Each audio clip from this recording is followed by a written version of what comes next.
So we have seen the penultimate version of the college football playoff rankings. On Sunday, we get the final list. So now we can basically see what the committee is thinking, how they're judging and evaluating these teams, and how it may set up for the conclusion based on the results, of course, on championship weekend. MarkRogersTV, the voice of college football, inviting you in to our post college football playoff rankings unveiling and our call-in show. Please leave your comments in the comments section. I will get to those momentarily. And of course, call at 860-325-3687. Understand that the Amazon link is in the description section of all the videos. And I'm probably a little bit late on this since it's only 10 days until Christmas. But if you're still doing your shopping for Christmas or anything else using Amazon, we would ask and are asking that you use the link in the description section. It's the same exact shopping experience and it doesn't cost you a penny. So please help us build the channel by grabbing the Amazon link to do your Amazon shopping. All right, let's get to the playoff results, the playoff rankings. And I have these lined up compared to the top 25 that actually makes sense and makes sense more and more every week as I compare them to the playoff rankings. All right. So as we know, we can start with Colorado at 25. They lost this past weekend to Utah. San Jose State makes an appearance at 24. They're in the Mountain West Conference Championship game at 6-0. Tulsa still in the rankings at 23 and could factor into all this with an upset or certainly a game that they're playing this weekend for the conference championship against Cincinnati. We got NC State at 22, Oklahoma State at 21, Texas at 20, Louisiana at 19, playing a conference championship game this weekend against Coastal Carolina. Could play themselves into a New Year's Six bowl game, possibly get a Cincinnati loss, a Louisiana win over Coastal. And also Louisiana factors into the discussion mightily because of the ranking of Iowa State, we will get to in just a second. Miami's at 18. Miami looked like they were about 88 this past weekend against North Carolina, but they dropped to 18. BYU's at 17. Iowa 16. North Carolina 15. Northwestern 14. So Northwestern would be the team that I will start the discussion on in regards to the lowest ranked team that I don't necessarily know has a shot to make it to the college football playoff, but they're the lowest ranked team that should have a shot. I don't believe Northwestern was mentioned. I took in the entire show on ESPN, and I don't believe that Northwestern was even mentioned. I think they read the rankings. They went up the scale. They read off the teams, 25 through 1. And I heard no discussion on Northwestern. Northwestern is a 6-1 football team that is one step away from winning the Big Ten championship and would have wins over Ohio State, Iowa, Wisconsin at 7-1. How they don't factor into this, I have no idea. Are we just dismissing? Are we already predicting games? Did we predict the Florida LSU game last week? Well, a lot of people did. A lot of people, we all predicted the game. Many of us predicted the game, but many of us didn't necessarily see it as a foregone conclusion, while others did. And we get ourselves into trouble. We shouldn't. We should be a little bit more responsible than that. So Northwestern has been completely pushed to the side and not included. So we got a call coming in. I will get to the calls as soon as I run through the top 25. So we got USC at number 13. And this is where I'm going to start my comparison with the committee's selections here. The committee has Northwestern at 14. I've got them at 11. The committee has USC at 13. I've got the Trojans at 10. The committee has Coastal Carolina at 12. Bingo! I've got them at 12. The selection committee is Indiana at 11. I've got Indiana at 7. Oklahoma's at 10. I've got the Sooners at 15. Cincinnati's at 9. I've got them at 5. Georgia's at 8. I've got them at 9.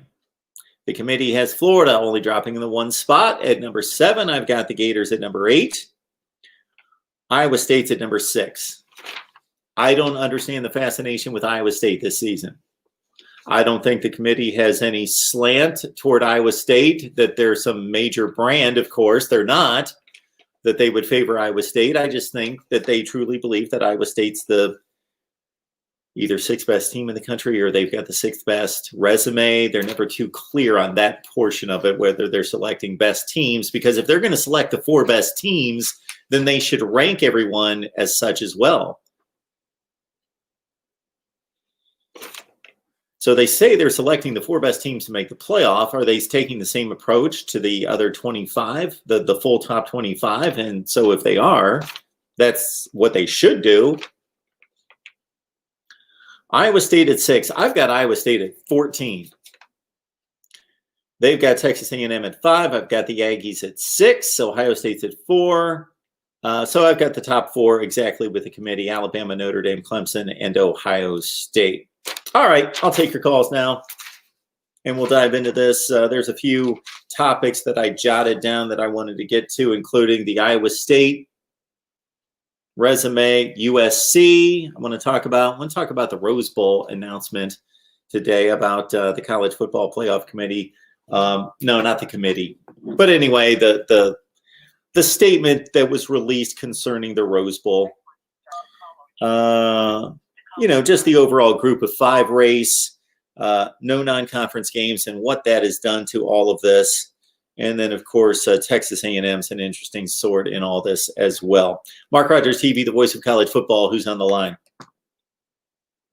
Davey Thomas 8, buddy. There he is. I am sick of looking at this ESPN with the college football playoff rankings, the AP top 25. You've got Alabama 10-0, Notre Dame 10-0, Clemson has already been beaten by Notre Dame, ranked ahead of Ohio State. Mm-hmm. Oh my God, makes me puke.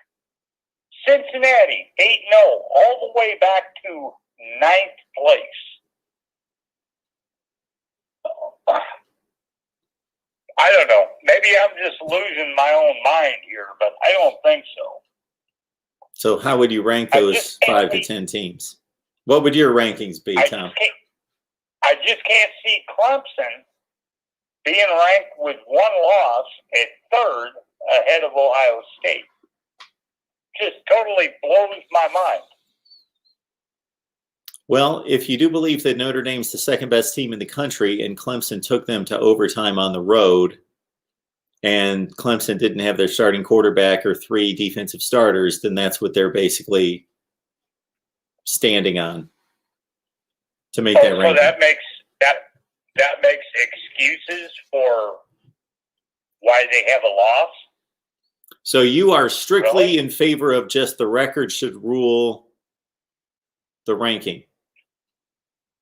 Absolutely. I don't see any. I can go over to the AP top 25, and it's Bama, Notre Dame, Ohio State, and then Clemson 4th, Texas A&M, and Cincinnati is all the way up to 6th at 8-0. And then you got Coastal Carolina, which is a scrub team to me, but they're 11-0. Well, I just call you to throw the hairball up in the air and see if you catch it with your baseball glove and catch any of this, because, oh my God, it's bizarre. You go over to CFP and Cincinnati drops all the way to 9th at 8-0. And then you got Coastal Carolina drops all the way to 12th with 11-0. I don't know, man. I just, I just want to talk to you about it and try to have you focus this. You've left out the whiteboard in the back. You've left out. You've left out one other undefeated team. You're missing one undefeated team. Coastal Carolina and Cincinnati really shouldn't offend any big deal, but oh my God, I look at it between two boards here, and it's pathetic. Sucks. So, all right, man. Hey, Tom, you've got one other undefeated team to take account. You didn't mention USC. You mean Southern Cal? Yes, USC. Oh. They're undefeated too. Yeah, but they're only 5-0. Well, Ohio State's only 5-0. Those only 5 wins don't really account. So what are you going to do with Ohio State?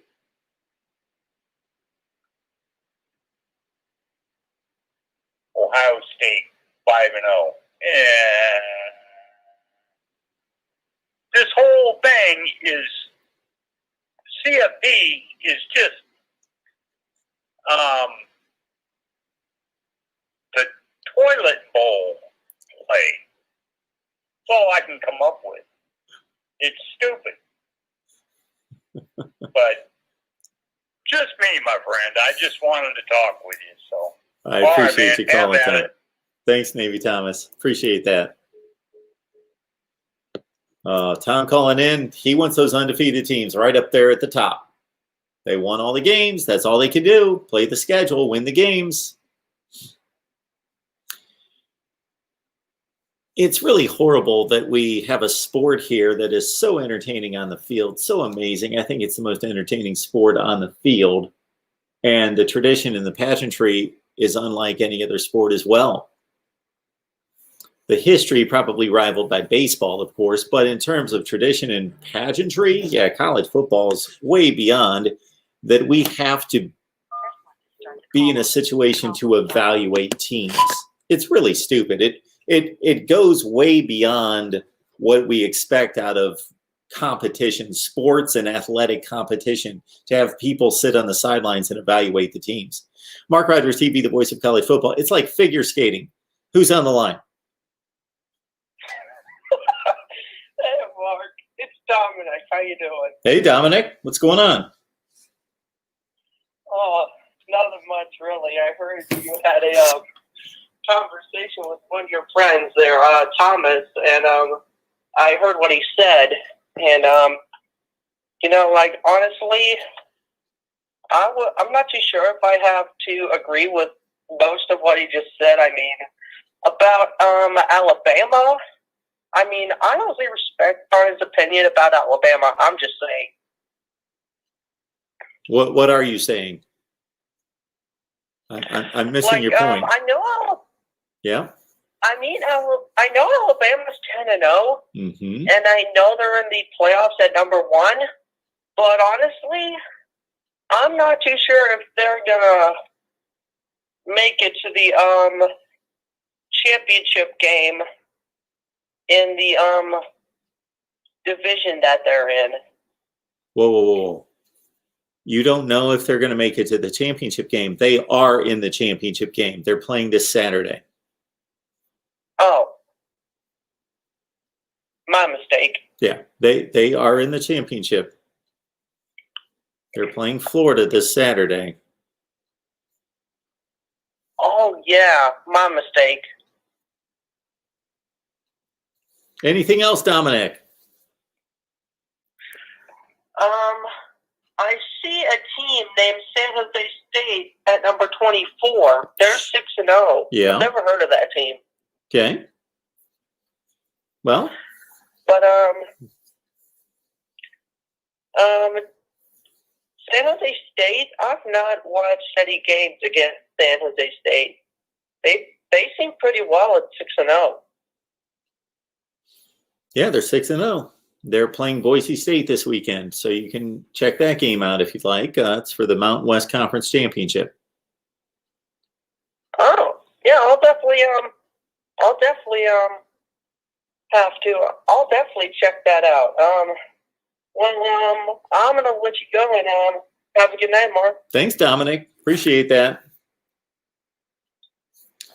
All right. Maybe we need to run through all the conference championship games for everyone. I didn't think we were at that point. I thought we were doing a little bit better than that here. Man, I tout this as best discussion, debate, and analysis. That includes all of you. And we're unaware that Alabama's playing in the SEC championship game this Saturday. Yeah, they made it. MarkRogersTV, the voice of college football. Who's on the line? Hello, it's me, Roberto LeBron. Hey, Roberto. So, yeah, I saw the rankings, and Indiana's still not in top 10? No, they still can't put them in the top 10. One spot after losing to a huge underdog in LSU. And yet, they only dropped one spot while Miami got blown to sunshine out of USC and dropped, UNC and dropped 8 spots. How was that? So do you have an issue with Miami dropping? No. Okay. Florida only dropping 1 versus Miami dropping to 8. And Miami lost to a ranked UNC team. And Florida loses to a 23-point underdog and unranked LSU. Well, I only dropped to Florida 2 spots. So it's not all about just dropping spots. Meaning you can't just look at 2 situations or 2 teams and say, this team lost to this team and they only dropped from 5 to 7. This team lost to this team and they dropped from 15 to 23. It's about the teams that are around them and what they did. If you follow me. North Carolina went undefeated playing 3 ranked teams. The only 2 lost team I would accept in the top 10 is Iowa State and Oklahoma. I think Coastal Carolina and Indiana should be in the top 10. You think Iowa State and Oklahoma are I don't know how you rank teams if it's based on the only 2 lost teams Roberto. top 10. I don't know how you rank teams if it's based on how good you think they are or based on their resume. But you're telling me that if you rank the teams based on how good you think they are, meaning the best number 1 through number 25, then I guess you're telling me you believe that Iowa State and Oklahoma are better than Florida and Georgia?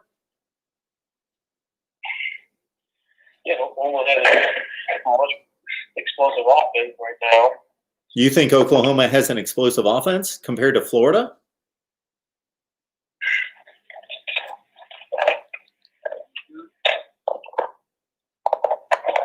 Yeah. Hello? All I do is stop Trask and pass attack. Yeah. More turnovers like LSU did. Yeah. See, again, I don't know which way we're going to argue this, whether it's resume or whether it's just this team's better than that team. It depends how you perceive the rankings. But if we're arguing who the better teams are, it can't be proven without them playing. But I will take Georgia and Florida in a 2-game series against Iowa State and Oklahoma any day of the week. But like that 2 out of 3 or like 2 games out of 2 games. However they're going to be played. I will take if you're going to have Georgia play Oklahoma and Iowa State and you're going to have Florida play both of those 2 teams as well, I will take the 2 teams from the SEC. Then probably, well, yeah, then about your question, I would say based on the resume. Okay, well, that's a different argument to a certain extent. Based on the resume, do you think Iowa State's beaten a team as good as Texas A&M, or they've played a good? So Iowa State. So you believe that? How would you rank them? So let's start there. We've got Iowa State. You're arguing for Iowa State and Oklahoma against Georgia and Florida. Correct? Yeah. Okay. Where would you rank those 4 teams? What's that? I'll say Iowa State, Oklahoma, and then Florida and Georgia. Okay. think Iowa State has the best resume so far overall. They have the best resume, Iowa State? Over the compared to those four, yeah. So Iowa State obviously beat Oklahoma. They're a good team. They beat Texas. They're an okay team. They're a decent team. Who else have they beaten? Iowa State.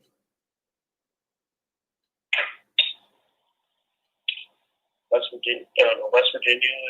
Yeah. So West Virginia's maybe 40th, 45th, something like that. They're what? I say top 50. Top 50? Is that what I heard? Yep. Okay. So. And Oklahoma. Okay. Beat Texas. Destroyed OSU. Yeah. Lost to Iowa State. They lost to Kansas State. Well, they lost to Kansas State. Oklahoma lost to Kansas State. Okay. So if you want to equate Florida losing to LSU and Oklahoma losing to Kansas State, it's pretty much about the same. Really? Yeah. The LSU, so the same as like a LSU team that lost to Mississippi State and Missouri. Are we going to run down the teams Kansas State lost to? Oh, I'm sorry, LSU. Kansas State lost to Arkansas State. Arkansas State.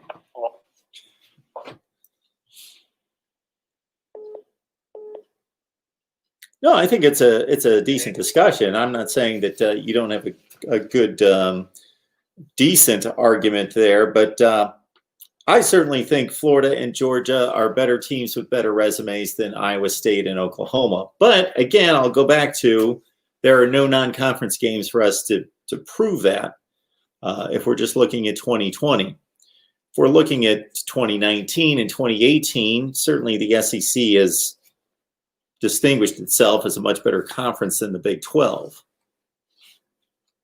In those previous seasons, again, not necessarily this year, because they can't. It's impossible. Hopefully, a lot of these teams will play bowl games against each other, and we'll see which conference is better. Because, based on the records, they all have the same record. All the four teams that you brought to the table have the same record. They all have 2 losses.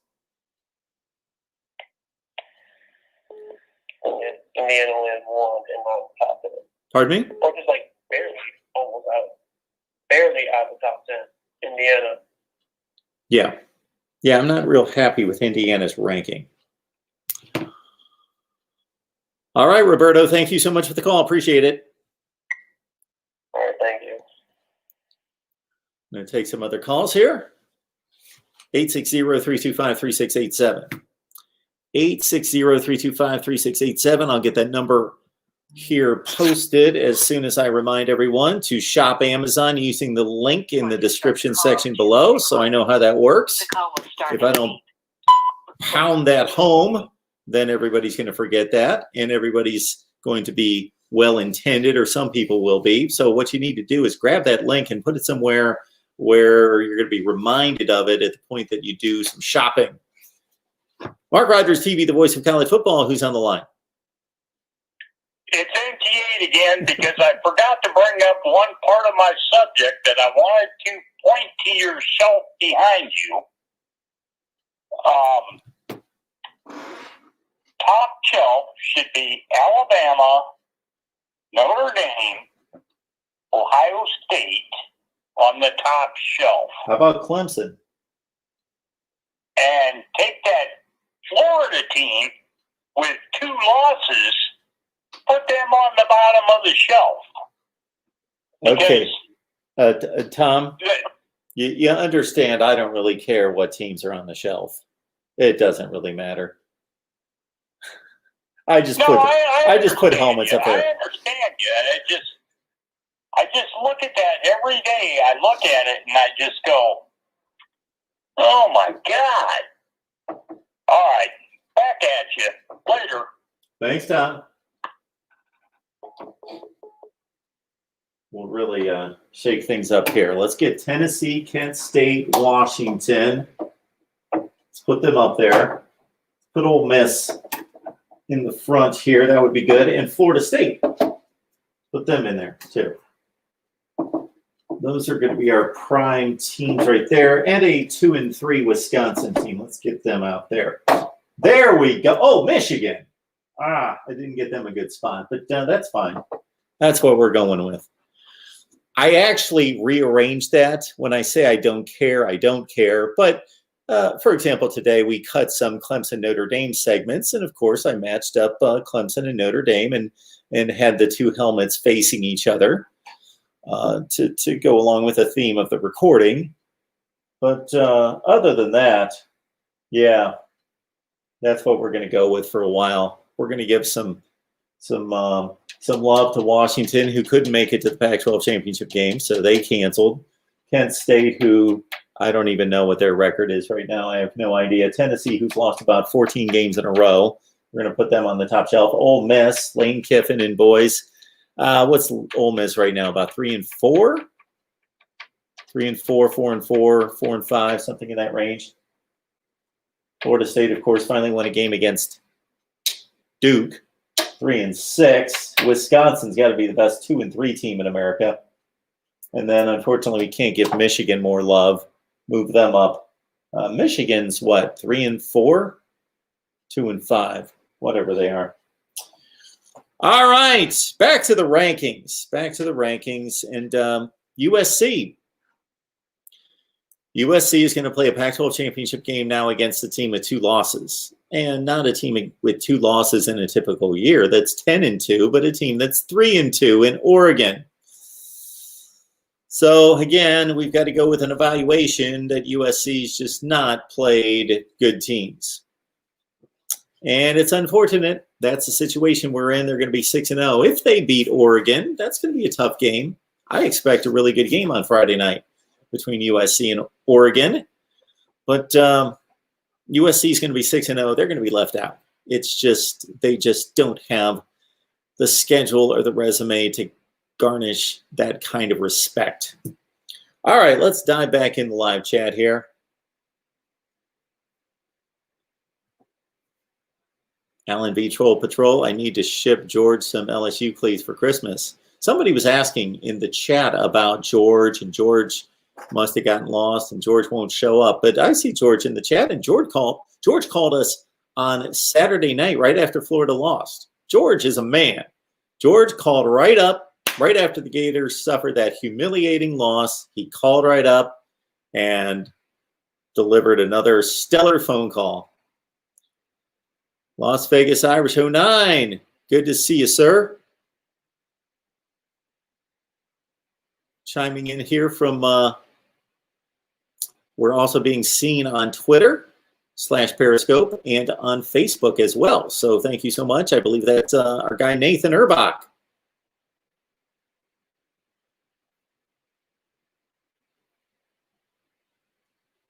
Yeah, Roberto, I believe that Indiana should be a top 10 team as well. I think there's a difference between looking at ranked wins. I guess those are quality wins. People throw around the term quality wins, and I don't exactly always know what they mean by that. I know that that term, there's no such thing as a quality win and a non-quality win. Understand that can't exist. There are different levels of both. You can't just have quality win, not quality win. That's stupidity. There's 130 teams playing, and you can't just say, oh, if you beat a ranked team, that's a quality win. If you beat an unranked team, that's not a quality win. Now, come on. There's the 25th ranked team in the country. Then there's a 26th team. And you know what? There's maybe no difference between. There are teams that are out of the top 25 that can and would and will in the bowl season beat teams that are in the top 25. It's a sliding scale. Quality wins is a sliding scale. San Jose State right now is in the top 25. Alabama as well is in the top 25. If somebody beats them either one of those teams, are we going to term both of those as a quality win? We just beat San Jose State. Oh, we just beat Alabama. Quality win in both cases. Really? And I could name all sorts of teams that are not in the top 25 that I would consider to be a more quality win than beating San Jose State or Colorado or Tulsa or NC State. There are teams like Wisconsin, teams like Oregon, that I myself believe are more quality opponents than those teams.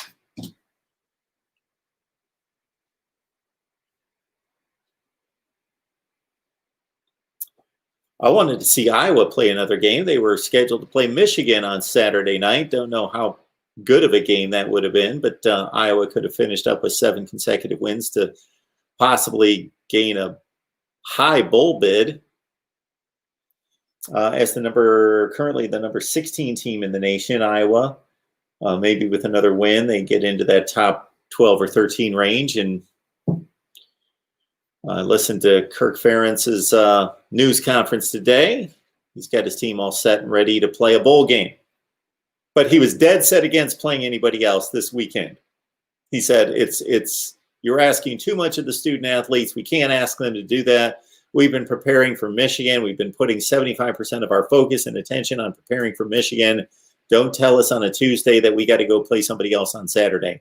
Kirk, you realize this has been going on this season. This is what teams have been doing. Coastal Carolina and BYU decided on a Thursday to play on Saturday. The Pac-12 told UCLA and Cal that they would play on Friday, that they would play Sunday morning. There's nothing wrong with it. Be flexible. Dominic hates Northwestern for some reason.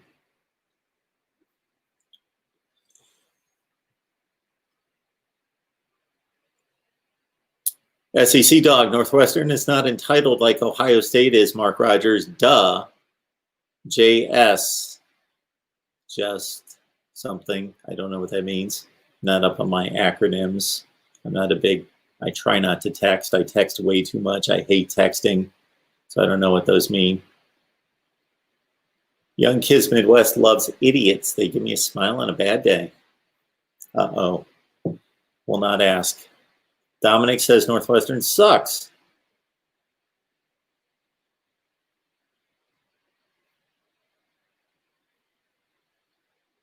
That might be the first individual I've ever seen that says they hate Northwestern. I didn't know that it was really something that most people did, that hate Northwestern. All right, Navy Thomas, what you got here? It's got Alabama #1, Notre Dame 2, Clemson 3. Okay, he's just repeating the rankings that he doesn't like. Okay, pure BS. Got it.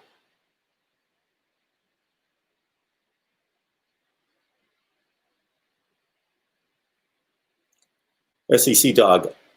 Ohio State breathing the media juice, Mark Rogers, but okay. The media juice. Joseph Simeon. Iowa State does not deserve to be ranked that high. Quite true. Lucas, nobody's talking about Northwestern because they lost to Michigan State. Also, their offense as well, let's just say awful. So if you're winning football games, you're winning football games. And if your offense is considered to be awful, then you obviously have a much better defense than a lot of teams. So this is what drives me nuts about some people that evaluate teams and they look at offense. Don't look at defense, look at offense. Florida's not struggling on defense. Oklahoma in years past, being a playoff team, has not struggled on defense. Struggle is a kind word. They've been deplorable, awful, atrocious. So Northwestern winning a game 13-10 is showing just as much gap between you and the opponent as winning the game 45-42. It's a 3-point win. You win 13-10, you were dominant defensively, you struggled on offense. if you win a game 45-42, you were prolific on offense, but you struggled on defense. Same difference. Valuation should be the same.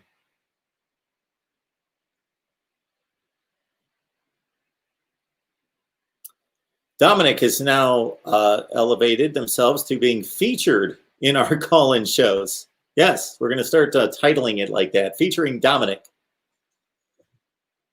All right. Young Kids Midwest, Iowa State belongs to number 24. Oh, Georgia and Iowa. Let's do that this week. Let's look at these game cancellations and let's pair off some teams. I made the comment the other night that I should have done this going way back once we started to get cancellations and knowing which of the two programs in the game that was canceled is to blame for the cancellation. Then you take that team and you try to pair them up against somebody else. Georgia and Iowa. Yeah, let's play that game. I think they're both okay. I know Iowa's okay. They canceled because of Michigan's issues. Georgia can't play who? Vanderbilt this weekend because of Vandy's issues. Or maybe they didn't want that awesome field goal kicker to be bombing 50, 55-yard field goals against them. Maybe that's the reason Georgia's not playing this weekend. They didn't want to face that awesome Vandy kicker, place kicker, who's so outstanding. Kicked 2 extra points this past weekend.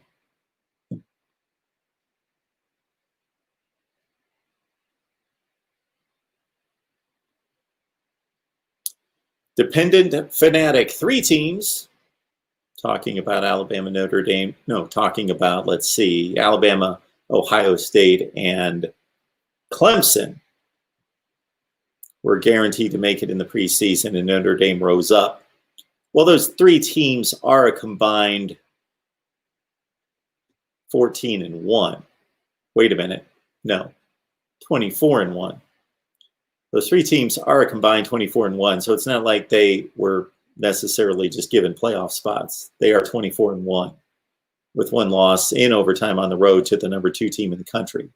So it's not like Clemson, Ohio State, and Alabama went out there and they're all 5-3. They're being given playoff spots. SEC Dog Media loves this common cold year. Ohio State in after 5 games. Okay. Georgia's terrible. Joseph, Northwestern has no offense. Again, I don't rank teams based on how good the offense is. Any wins over ranked opponents? Don't know who you're talking about. I did find an interesting comment at the end of the broadcast on ESPN by Joey Galloway, who stated that Cincinnati has a better defense than everyone ahead of them. Cincinnati's got a better defense than Alabama, Clemson, Notre Dame, Ohio State, Texas A&M. Really? Okay. Joseph, Cincinnati should be 5th. Well, somebody does have them at number 5. Coastal Carolina has more wins over ranked opponents than Georgia does and 0 losses to Georgia's 2. That's a good point there. So Coastal Carolina, of course, beat BYU. Coastal Carolina also beat Louisiana. They also beat an App State team that at the time, at various times this season, has been ranked. I don't know if Coastal Carolina has played. Again, you got to be careful in talking about ranked teams. It's a difficult topic to deal with. That can be skewed. Georgia beat a ranked team last weekend, Missouri, number 25. Now they're no longer a ranked team. We could go through the rankings, or we could go through the standings. We could pick out teams that are just as good as some of the teams that are ranked.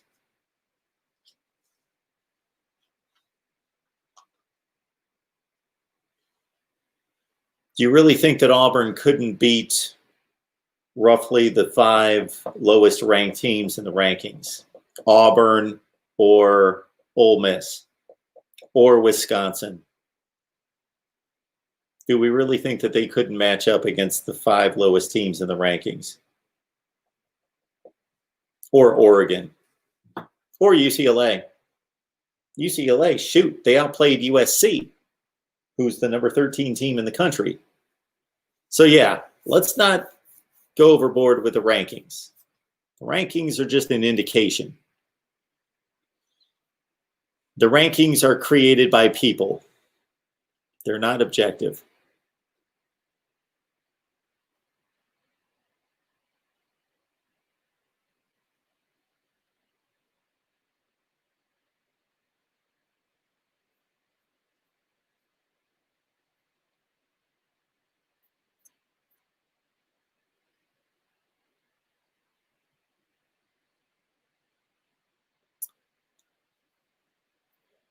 Got a comment coming in here from Spider Monkey. Cincinnati's getting screwed. That's not a typical group of 5 team and has some real NFL talent on that team. Well, there's NFL talent all over the group of 5 anyway. Hurricanes, Chris, good to see you. Getting even. Ohio State is never entitled. They get screwed by this stupid committee year in, year out. There's a little bit of that. That's a valid complaint. I'm not going to say it's across the board true. 2014, Ohio State was given the benefit of the doubt. 2015, they were left out, but they didn't earn it. They didn't win a conference. 2016, they were given a huge benefit of the doubt in losing head-to-head to a team that was left out that won the conference championship. 2017 and 18, those are the 2 Ohio State teams that could have been selected for the playoff, and they were not. That's why this is an invitational. If you look at Ohio State football, and Ohio State's the classic example, they are the best example of this because it's fascinating that up until 2019, the 2019 Ohio State team was a slam dunk in the playoff, undefeated. Okay. But from 2014 through 18, Ohio State was the team on the dividing line every year. 2014, they were the most controversial selection. They were at number 4. 2015, they were maybe the best team in the country, but they lost the wrong game, and so they were left out. And they eventually finished number 3 in the country after they wiped out Notre Dame in the Fiesta Bowl. 2016, didn't win a conference, were the first non-conference champion to get selected over a team that beat them head-to-head that won the conference, Penn State. 2017, they won the conference, but they were left out because of the bad loss. 2018, finished number 3 in the country, went 13-1, won the Rose Bowl, won the Big Ten championship, and the Big Ten has been considered largely during most of this college football playoff era time as the second best conference, but Ohio State left out. They've always been on that 4-5 line every year up until last year.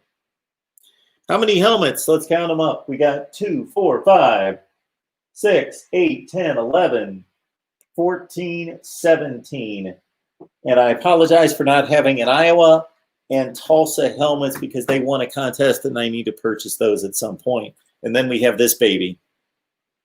I was given that at work. So we got the Rebels. We've got the Rebels with the full helmet gear right there.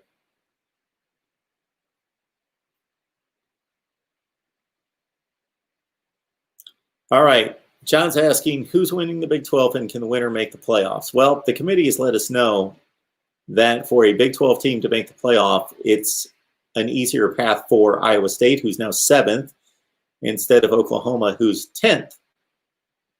So for Iowa State to win, number one, it would be good for them to win decisively against Oklahoma. Let's not go crazy. I don't know that we're going to see 59-0 like we did in 2014 for a team that's trying to make that statement.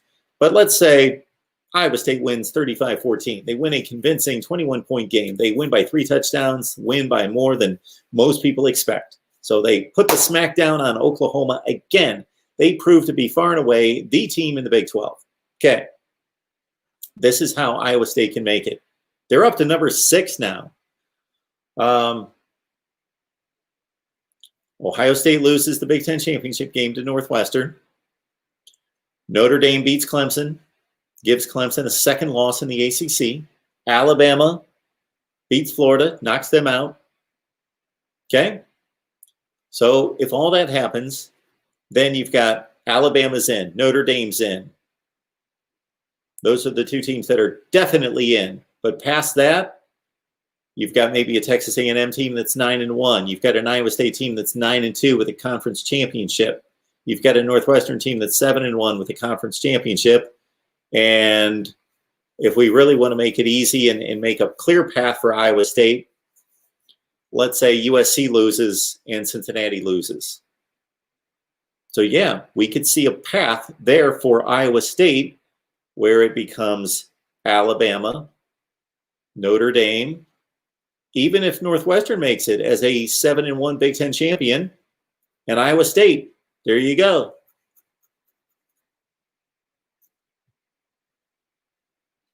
Yeah, the Big 12 is not dead. People have written off the Big 12. I'm sure we could find videos here on YouTube where the Big 12 was written off weeks and weeks and weeks and weeks ago. But no, the Big 12 is still alive. Their top team's ranked number 6 right now. And if things work out in the other conference championship games, it's not even a huge reach to get the Big 12 into the playoff. It's really not. Things have to happen, yes. Because otherwise, it looks like it's Ohio State, Alabama, Clemson, Notre Dame. They're going to maintain that top 4 after Clemson beats Notre Dame in a close game, or maybe even in any kind of game. Oklahoma and somebody not making the playoff.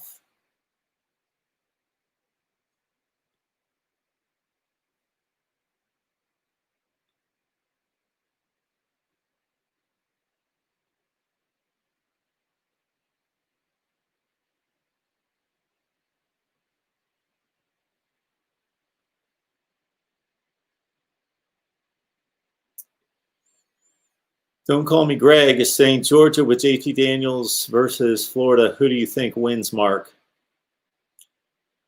It wasn't just about JT Daniels, Don't Call Me Greg. Can I call you Mark? I'd like to talk to you. Bring another Mark into the conversation would be good.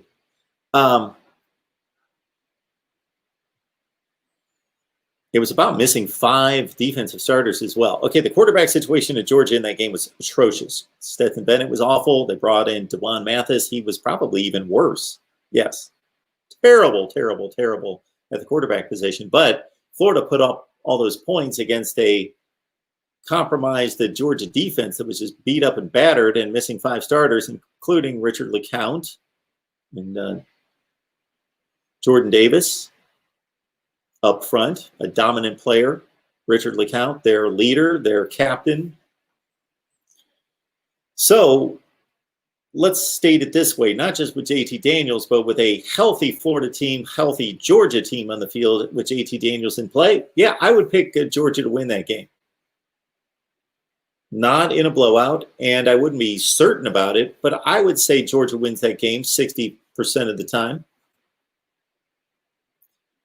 Willie, Alabama, Ohio State, Texas A&M, Clemson, College Football Playoffs, Final Four 2021. So they are saying Alabama wins, Ohio State wins, Clemson wins the ACC, and I don't know how you're getting Notre Dame out of the mix there, Willie. That's the only thing. I don't know how you're removing Notre Dame. Did Clemson just beat Notre Dame 52-0? Hey, DB, good to see you.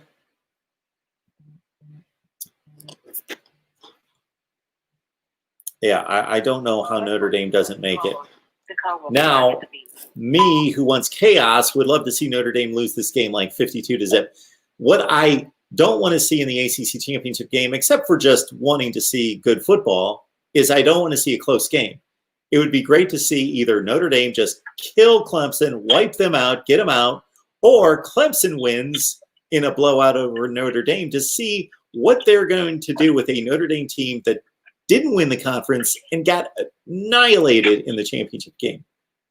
MarkRogersTV, the voice of college football. Who's on the line? Mark, is your hatred for the playoff could be so much that instead of watching a good football game, you want a blowout? I thought you hated blowouts. I do hate you used to blowouts. call them snooze then. Well, there's 10 games, or there's more than that. There's 10 or 15 games on, or 20 games, or whatever it is on Saturday. There's plenty of football. I can go watch another game. If Clemson's up 35-0 at halftime on Notre Dame, I can watch something else. Well, let's rephrase that. I don't have hatred for anyone, and I certainly don't have hatred for the committee. They've been placed in an impossible situation. I have hatred for the system. There's a difference. You just want you want them pulling their heads out, hair out, and sweating, and about everything that they would have to do in that scenario. If I was not, you don't dislike them or anything. I don't dislike. I don't even know who's on the committee right now. That's poor of me to say as the voice of college football. I was actually thinking of that tonight as they were showing the committee room, because when it first came out, and I researched every person and looked them up and read their bios, and I was diligent, but they've swapped it out so many times, and it doesn't interest me. But I thought, okay, I should go research who's on the committee right now. Let me put it this way, Reasonable Gump. If Ohio State was not involved, or I was not an Ohio State fan, this is what I'd be rooting for Saturday. I'd be rooting for Florida to beat Alabama. I would be rooting for, I guess, Clemson to beat Notre Dame, just to make it, yeah. I would be rooting for Northwestern to beat Ohio State. I'd be rooting for whatever in the Big 12. I guess since Iowa State's ranked higher, I'd be rooting for them to kill Oklahoma, just to give them some type of a resume boost. And I'd be rooting for USC to win and Cincinnati to win. That would be a mess. The SEC would be a mess, and will be a mess if Florida beats Alabama, which they won't, but if they beat Alabama, because all three teams have a legitimate claim.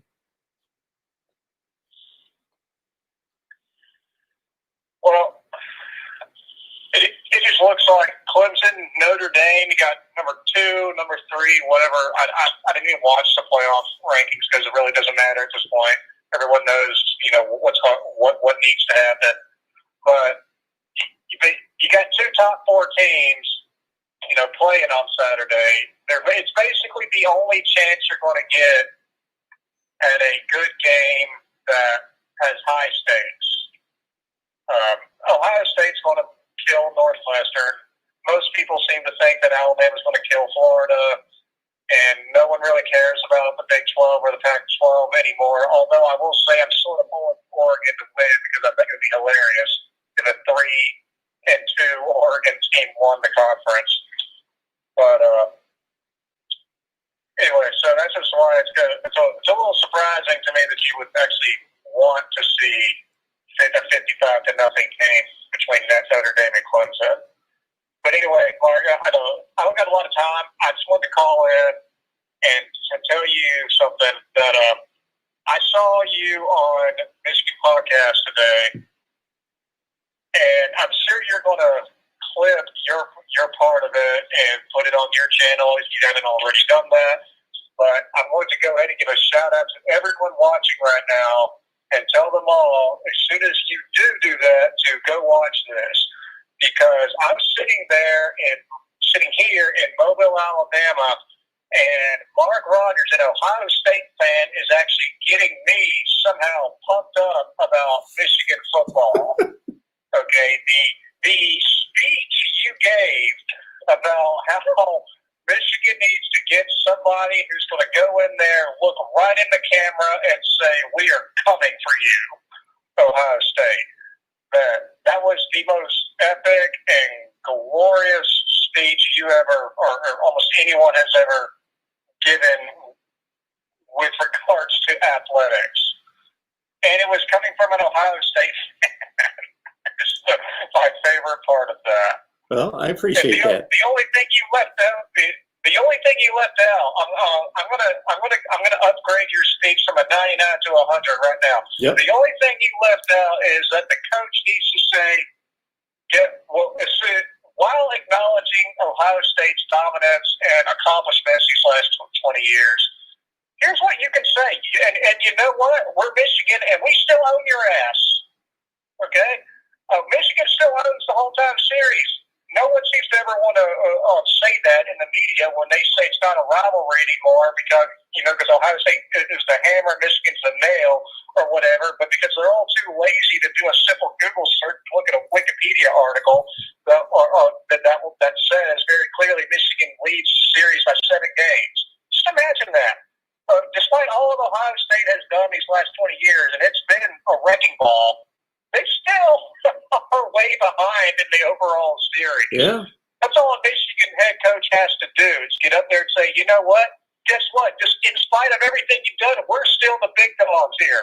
You're still the little brother. Imagine if someone did that and then end it just like the way you said, with like a close up on their face. They think the camera closes right in and we are coming for you. That would be glorious. We need someone to do that instead of taking his players to the Vatican or to go see the wildebeests or something in Nairobi. Michigan needs a head coach. College football needs a head coach in Michigan that will do that. That's my spiel. Yeah, it's always a fun conversation with Steve. So he always challenges me with some kind of topic, and I didn't know that necessarily was all going to come out of my mouth when I started that, but it did. Well, it was glorious. So I'm just calling to thank you for such a really good 10 minutes there. But anyway, that's all I got for you. I got to get going. I appreciate that. All right. Thanks, Reasonable Gump. Appreciate it. Okay. If I had something to get fired up about every day, this probably would be a much better YouTube channel. So I apologize for that. I do apologize for that. So if somebody could just challenge me on the college football playoff or on scheduling or make some kind of asinine, stupid comment to me every day, if you guys could promise that, just designate somebody and then pass the torch, because I don't want to argue the same person every day. Or maybe I just need to respond to the comments section is what I need to do. And I'm talking about not the live chat here, but go to the comments section, because there's usually at least one, if not 10 or 12 comments every day that make me roll my eyes, grit my teeth,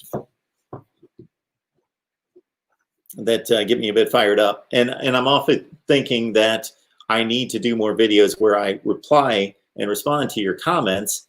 But to do it well, then I need to do a lot of editing, and I need to do a lot of screenshots and post them and on the video so you know who I'm responding to and what I'm talking about. What I've done in the past is just fire up a live stream and say, I'm going to respond to comments. I'm just going to open up the comment section. I'm just going to start responding to these comments.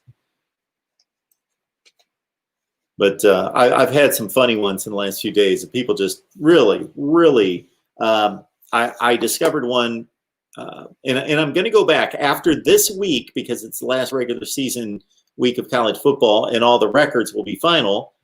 I'm going to go back and I'm going to compare my predictions versus the final standings. And what made me think of that is it was brought to my attention a number of Mississippi State fans who gave me just holy hell about picking Mississippi State to go 2-8, and that I was just a jerk and I was just a clown and I had no idea what I was talking about. And Mississippi State had just beaten LSU, the defending national champions, and we already have a win and we're not going to go 2-8. Well, you might just go 2-8. Trace McSorley, yes, on the injured list now for the Baltimore Ravens. I'm surprised that I would have never thought that Trace McSorley would be taking NFL snaps at quarterback. Hurricanes, Chris, my Canes suck, and I'm a real fan. Losses were coming. Yeah, that North Carolina game, boy, that was the definition of embarrassment.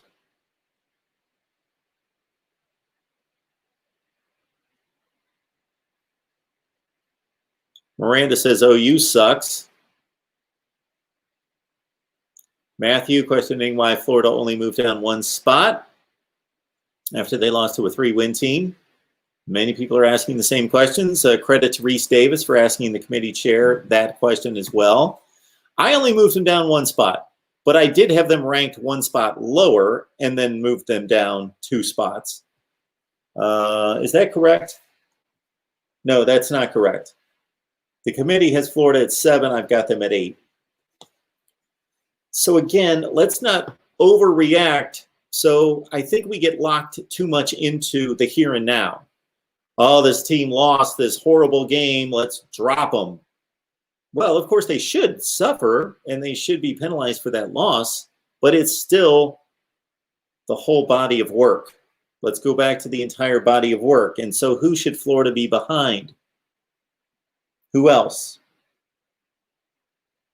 I'm not going to rank them below Georgia. They whipped Georgia head to head, and they've got the same record. I'm not placing them behind Georgia. They killed them. And I am not ranking an SEC team that played an SEC schedule with the same record. I am not going to rank them below a Big 12 team. I'm just not going to do it. Unless this was a regular season, that Big 12 team had gone out in non-conference play and proven something. But all the Big 12 did in non-conference play was trip up against the Sun Belt Conference and the likes of Houston Baptist. So for all the Big 12 love out there that the committee's giving the Big 12, Oklahoma lost to Kansas State. Kansas State lost to Arkansas State, and Kansas State has lost 5 games, at least 5. I think they're 4-5, 4-6. And Iowa State lost at home by 17 points to Louisiana. Vinay, Northwestern wouldn't beat us, but even if they did, A&M or Cincinnati get in. Yeah, the way that the committee is set it up, you are most likely right. But why Northwestern, as a 7-1 Big Ten champ that beat Ohio State, Wisconsin, and Iowa, would not be given any consideration is wrong. It's just wrong.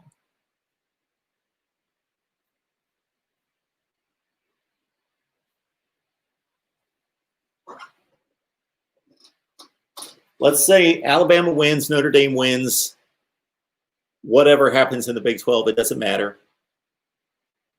Let's say USC loses. Let's say Cincinnati loses. Just wipe them out totally. They're gone. Alabama wins, they get a spot. Notre Dame wins, they get a spot. The Big 12 winner wins, they got a spot.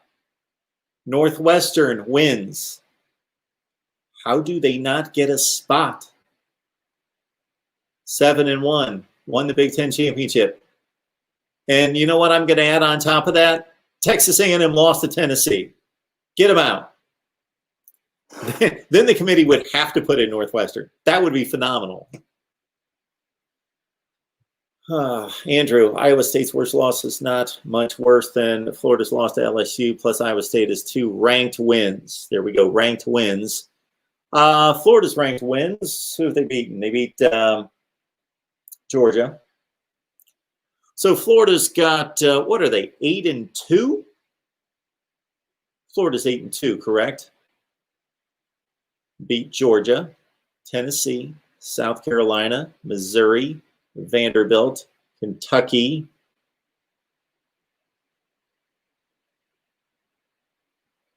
Ole Miss,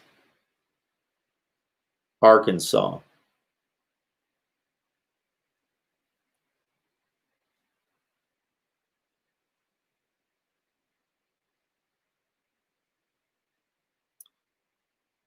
And Florida lost to Texas A&M, and they lost to LSU.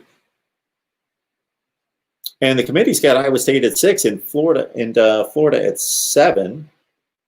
So I think they're pretty consistent with what Andrew's saying there. That's how they're looking at it. BW, if the roles were reversed, Bama played 5 games, Ohio State played 10, I would say the same thing about Bama not deserving to be in the top 10.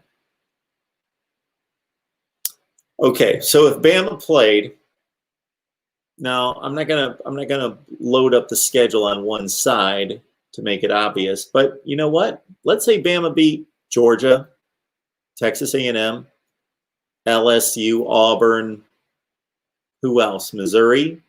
I'm just picking 5 teams off the. You don't think Alabama at 5-0 You would not rank them in the top 10 with wins over Texas A&M and Georgia and those other 3 SEC teams and going to the SEC championship game. Now, it's all going to come down to this Ohio State game against Northwestern anyway. If they lose, they're done. And if they win, they beat another ranked team. And I'm going to throw in ranked team because it's a legit ranked team that's only lost 1 game. So in anybody's rankings, Northwestern's going to be there. Another quality win, to put another term on it. SEC dog. SEC is prime example of the best collegiate athletes on the field on earth, but believe what you want. Okay. Mark, my Canes should not play another game and should reschedule the 2021 season opener because we suck and they got to play Alabama.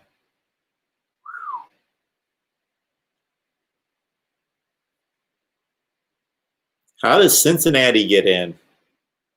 Alabama wins, Notre Dame wins. Doesn't matter in the Big Ten. Let's say Ohio State wins. That's 3 locked down. Yeah, I think the Big 12 winner is still going to get in because Iowa State's got 3 spots ahead of Cincinnati.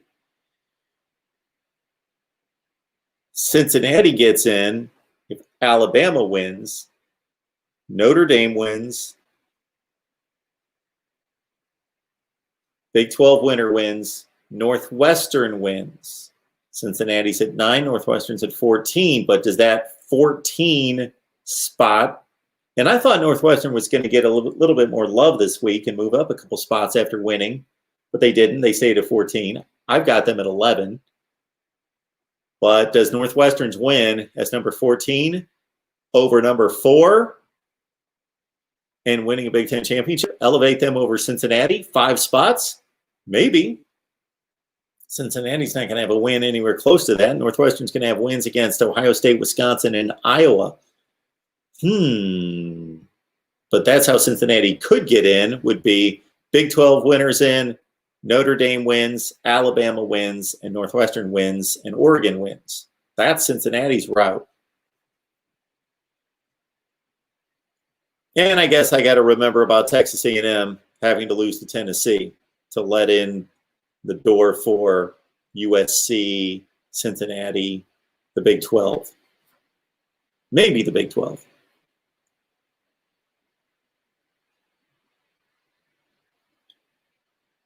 See, what's difficult about that whole 6-game comparison, I am all for giving the team that played 10 or 11 games much, much more consideration over a team that played 6.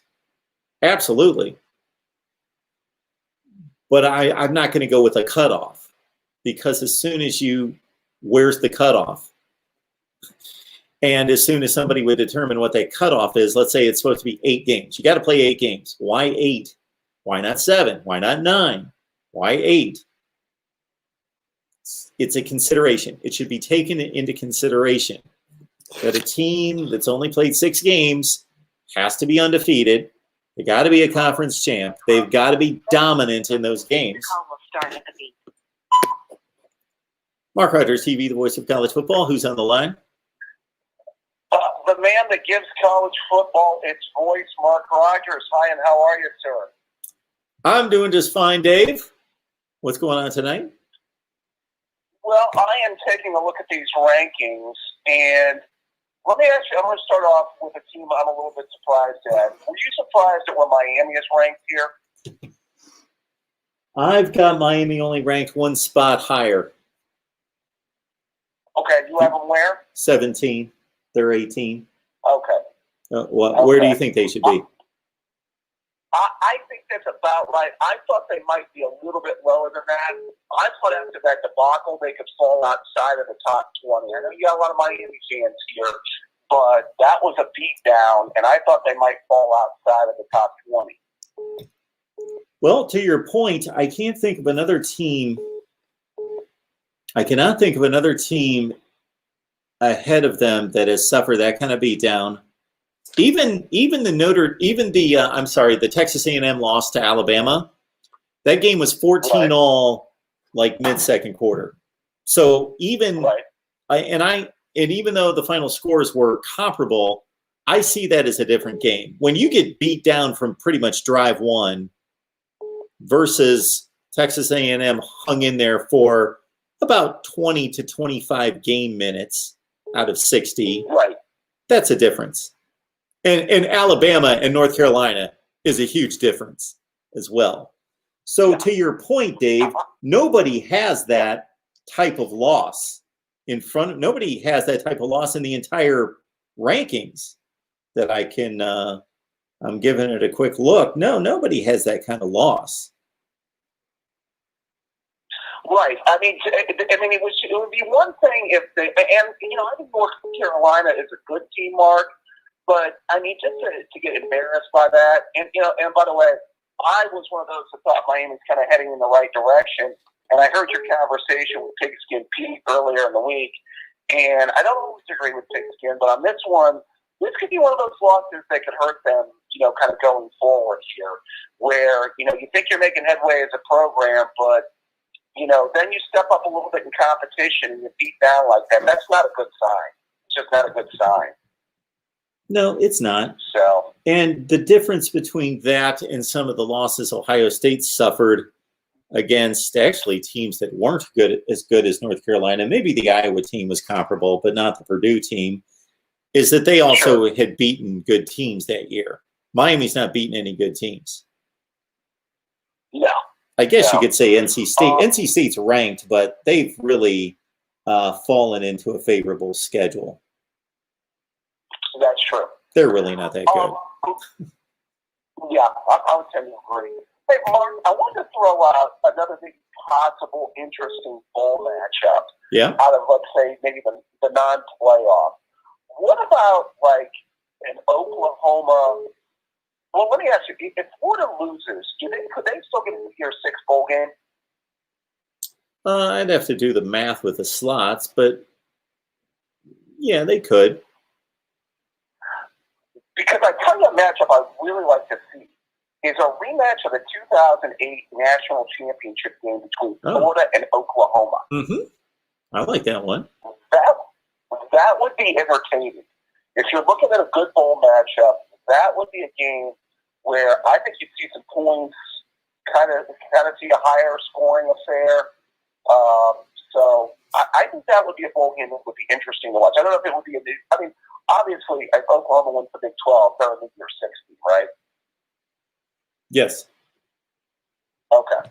So, if Florida loses to Alabama, I don't know if a third loss, if they would be in the year 60. That might be a little bit dicey, I would think. So, I mean, that would be interesting. Do you think they're shortchanging Indiana a little bit, Mark? I sure do. Yeah.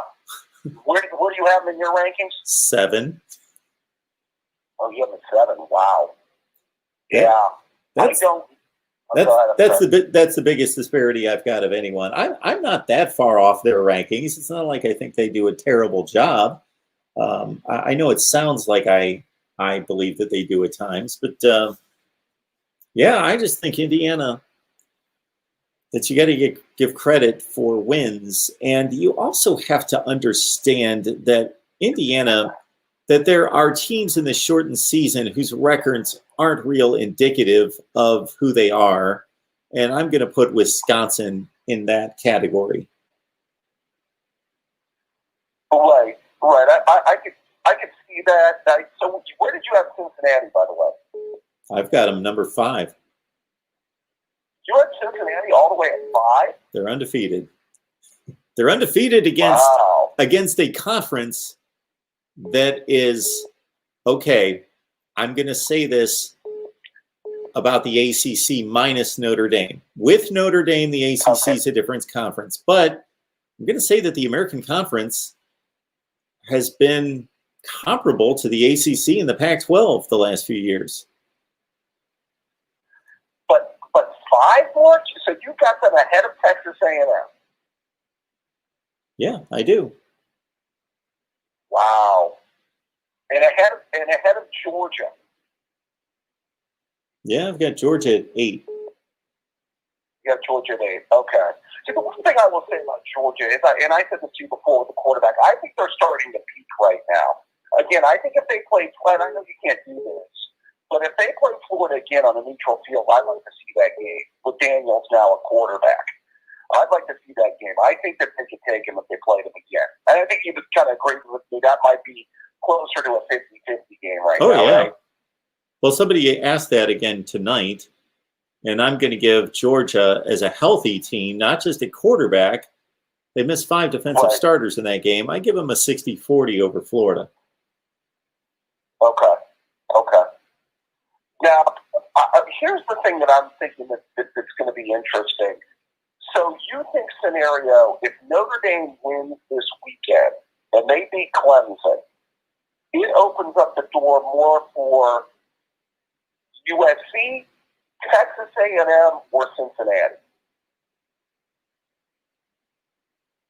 Texas A&M. They're in the 5 spot. Okay. So, yeah, because USC is way too low, right? Even if they win their conference, I don't think that they would move them up. USC needed somebody in the Pac-12 North to take control and be a good team, a clear number 1 team, and they didn't get that. Right. See, I think the thing with Texas A&M, especially if Florida gets beat down by Alabama, and I'm not saying that Alabama's probably not going to beat down everybody, but that ends up being Florida's 3rd loss. Now, how impressive of a data point is that for Texas A&M?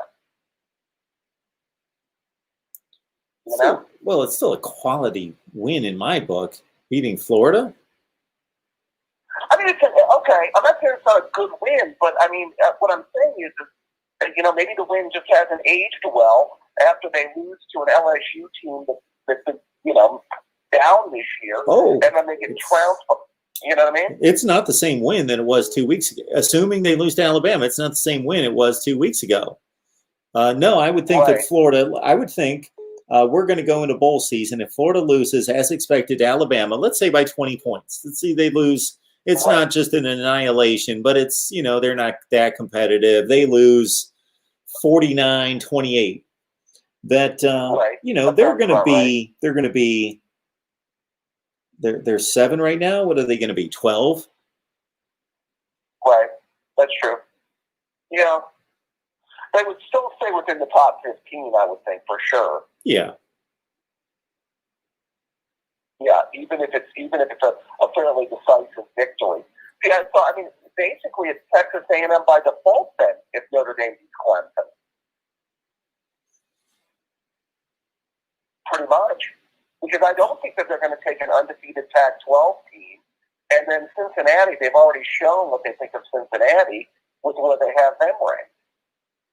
I guess the only consideration they need to make, Dave, is if Iowa State emphatically beats Oklahoma as the number 6 team, only 1 spot behind Texas A&M. So they're going to gain a whole lot more on their resume, and especially if it's impressive versus Texas A&M beating Tennessee, plus you tack on the conference championship. Right. Yeah, I think that. I mean, I tell you what. Like I said, I mean, if USC fans run the table and maybe win a major bowl game, they're going to have to chalk that up as a really good season, and you can't go really wrong with that. But it'd be interesting to see, an undefeated Pac-12 team. Like, the Pac-12 is the Pac-12. I think it just shows you what they think of their situation, and it's not like USC's been dominant either. They barely won their first 3 of their games this year have been really close calls, but they barely won. Yeah. So, it's not like they're blowing people out. Unfortunately, without the non-conference games, the perceptions are going to stay where they're at, and the Pac-12 in particular is going to have to dig themselves out in a normal season by winning non-conference games against the other conferences. And they're going to have to win more than one. They're going to have to have there's 1 to 2 games scheduled per team. So they're going to play probably 16 or 17 non-conference games against the other 4 conferences. And they got to have a substantial, 10-7 year where they win a couple really good games to get some respect. Right. Sure. Yeah, you got to get. I mean, you got to get the quality victories to get some kind of respect. You're absolutely right. Hey, Mark, I wanted to say I listened to your podcast again with Mr. Gates today. It was interesting, by the way, trying to fix the school up north. Is Gates not resigned to the fact that apparently, from what it sounds like up there, that Harbaugh is coming back? I don't know. I haven't talked to him about it. Okay. I mean, is that the sign from the other people you're talking to? It seems like that's the direction that they're heading, is bringing it back anyway. Sure. I would think that they would have announced, we're on the brink of National Signing Day, that I know that Harbaugh's telling the commits that he's coming back. He's completely dedicated and committed to the university, but you would think that they would hold a news conference and say, unless they're just not going to extend him, which that's been what the report was. I don't know if you saw some of those conversations I've had, but that they were going to extend him with an incentive-laden contract. Right. Well, yeah, I mean, it's going to be, you got to win the Big Ten, you got to beat Ohio State, you got to do all these things. If you can't do by year number 6, I mean, come on. Why are we paying you as, the top 4 salaries in the country if you can't accomplish those things after 6 years of being our head coach? I mean, seriously. By the way, I found both of your solutions to be rather interesting as far as his suggestions. When he had his first suggestion as a grinder as a head coach, which I know has been his solution, I find it interesting. That's why I was wondering if he's not resigned to the fact that Harbaugh is going to be back next year. Or maybe he's just hoping he's not going to be back, and then they can go and find that type of coach. But I think up there they're probably thinking, I mean, you can't replace something with nothing, right? So if they don't have the guy to replace him, right, Mark? Exactly. And Dave, I've got calls coming in. I'm going to take some of these, but I appreciate the call. All right, Mark. You take care. Press 1 to start the call, or the call will start at the... It all starts at the top and with the administration, because you could have a football coach who's dedicated to winning and a great football coach, and if you don't have the commitment from the top, then it's just not going to happen at a high level. You could bring in a really good coach, and he could go 7-5 and turn a 3 or 4 win program into a 7-win program, but you're not going to win at a high level without the commitment from the university. So that's one of the reasons why Reasonable Gump and David alluded to the conversation I had today on Michigan Podcast with Steve Dace, and that my step one for Michigan was everybody's got to be on the same page and have the same vision for what the football program needs to be and what the commitment is going to be. Because without that common goal and objective, you've got no shot. Whomever's on the phone, please turn me down in the background. It's Mark Rogers TV. Go right ahead. Hello? Hello? Hi, Mark. So I know I'm the last person you think you're going to hear from, a little kid, but I do have a question for you. So, well, let me ask you. Let me ask you a question real quick before you get started. What's your name? Sure. My name's Ben. Hi, Ben. It's good to hear from you. Thanks for calling. I love your show, but I was just calling to ask you a question. In some weird world where Tulsa beat Cincinnati, because I think a lot of people have forgotten about that championship game if they're still going to be playing it. I believe they will. If Florida somehow knocks off Bama, if Clemson loses to Notre Dame, and in some, again, really weird world, we have Northwestern beat Ohio State. Yeah. What is your playoff prediction? Okay. Like, how do you think that pans out? Let me get this straight. Pure chaos. Florida won, Notre Dame won, Northwestern won, Tulsa won. Mm-hmm. All the big upsets in the championship games can happen. What happens in the Pac-12? What happens with the USC? Say USC wins. Okay. USC wins. All right. So Big 12, Oklahoma wins. So let's start with the SEC, because that's the most complicated, because I've brought this up a number of times that if Florida does win, and I know people are resigned to the fact that Alabama's going to win, and they've got a 90-some% chance of winning. But let's understand that Florida's just, I know that they showed us nothing last week, but people get a little bit too caught up in what happened in the moment.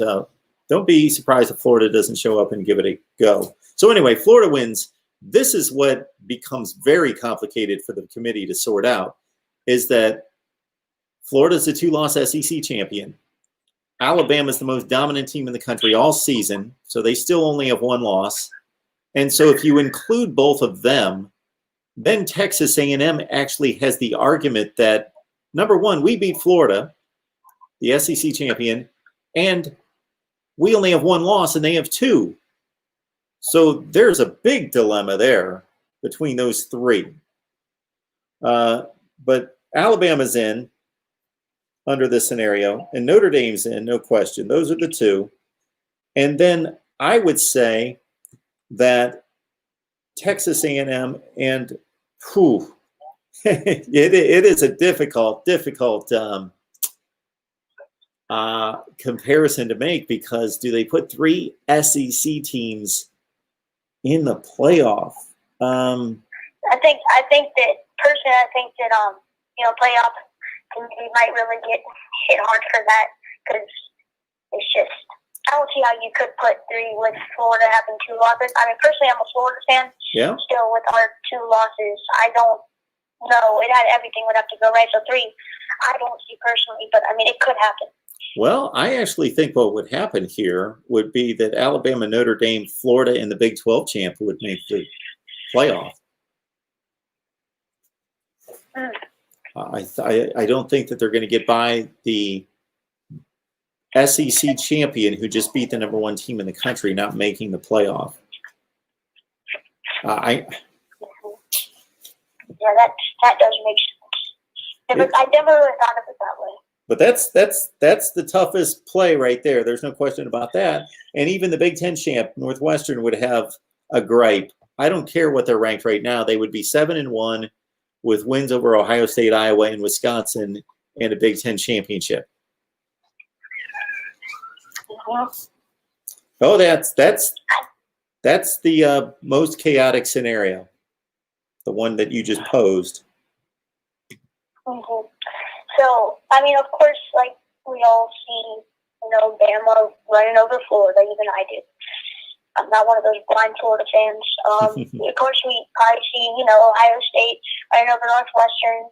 Clemson, personally, I think that's an upset alert for me. I would like to see Notre Dame win, but I don't really know if that's going to happen. So multiple things could come into play. But I wanted to ask, because a lot of my friends after the Florida game were like, if Florida beats Bama, this happens, that happens, they could get in. And I said, I don't see all that happening. But I wanted to get kind of a professional opinion on that one. Well, it's a great scenario that you brought up, and we've talked about it a little bit, because certainly Texas A&M is the closest at number 5, but then they're going to be going into this argument with, they've got the least of the resume boosts this weekend in playing Tennessee. Whereas Florida gets an enormous boost, of course. They're beating the consensus number 1 team and the Big 12 winner, especially if they're impressive in that game. Let's make that Big 12 winner Iowa State at number 6, and then let's say they're impressive. They win by 3 touchdowns. That's a huge boost, whereas Texas A&M doesn't get much of a boost by beating Tennessee, regardless of what the score is. Yeah, I mean, Texas A&M, like you said before, they're like I think the previous caller said that loss to LSU really, really depleted the strength that win holds with Texas A&M over us here in Florida. So I guess you could say it's still Florida, and we're still a great offensive team.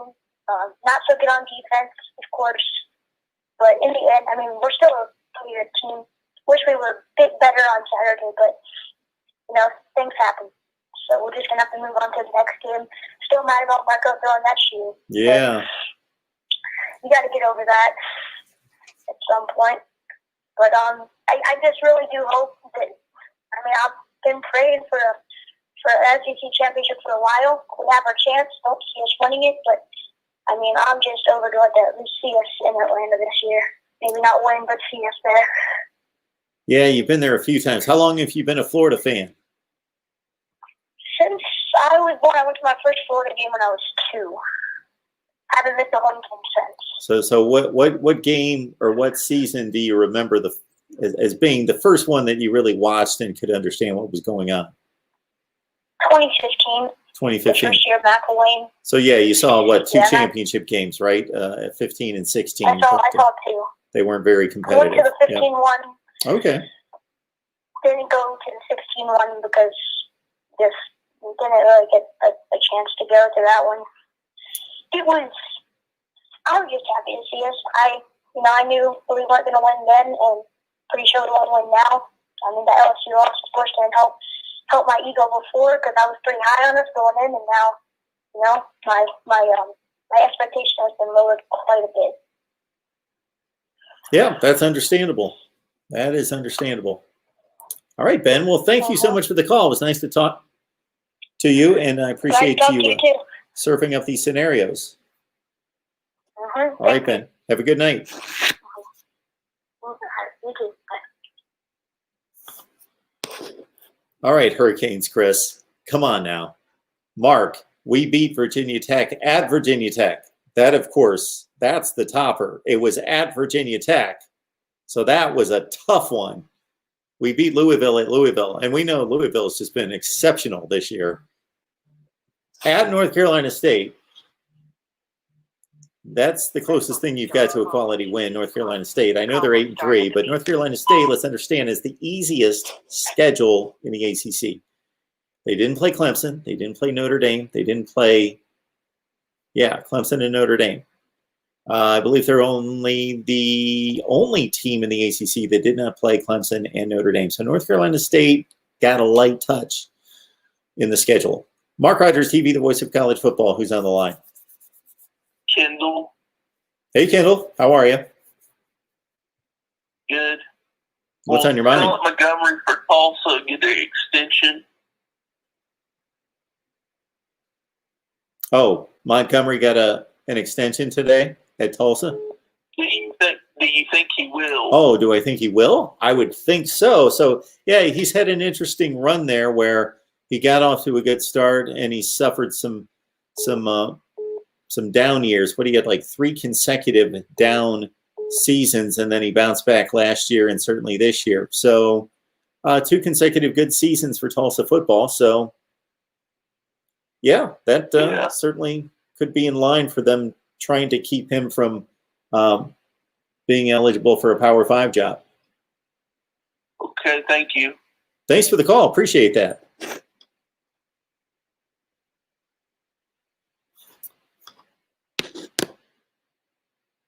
So, yeah, Hurricanes, Chris. Good wins. NC State, yes, good win. Not a great win. Good win. Not necessarily in the fashion that Miami won the game, having to come back from 10 down in the fourth quarter. NC State, I've got them ranked 22nd, which is exactly where the committee's got them ranked. They're not the 22nd best team in the country. They've got the 22nd best resume. They've earned that as an 8-3 team in the ACC, but they're not the 22nd best team in the country. They're more like 40, 45.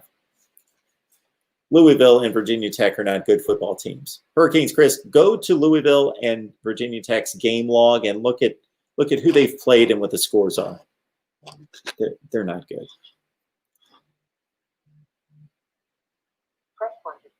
Louisville's lost games by 20 points to Georgia Tech. MarkRogersTV, the voice of college football. Who's on the line?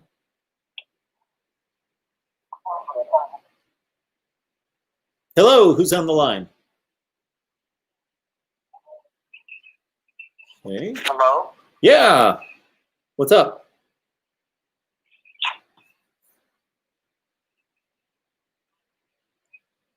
Hello, do you have a comment or question? This is Hurricanes Chris. Okay, Hurricanes, Chris. But unfortunately, okay, Hurricanes, Chris, what you need to do is just call me right back. because by the sound of that phone call, I was expecting the worst. So my finger was on the trigger, and I couldn't get it off the trigger, if you know what I mean. So you were cut off. So Hurricanes Chris, please call back. Hopefully that's him. I don't want to offend Hurricanes Chris, faithful viewer. The call will start at the beep. Let's try this again. Mark Rogers TV, the voice of college football. Sorry about that, Mark. Is I had that- to call back in. I appreciate that. So this is Hurricanes Yeah, Chris. 'cause I have both the video. I have both the video and the phone going at the same time. Okay. Sorry about that. Well, I'm sorry I cut you off. I didn't mean to do that, but it was kind of sounding like To be honest, not a friendly phone call. I've been seeing a lot of Miami Hurricanes slander going on, and that needs to stop because we are the best. We're the best team, and the 01 Canes are the best football team to ever go on the field. Okay, that's certainly a valid opinion. Yeah. It's not a fact. We can't. Now, if we have Clemson money and Ohio State money, I think we could get some good recruits just like they do. You know?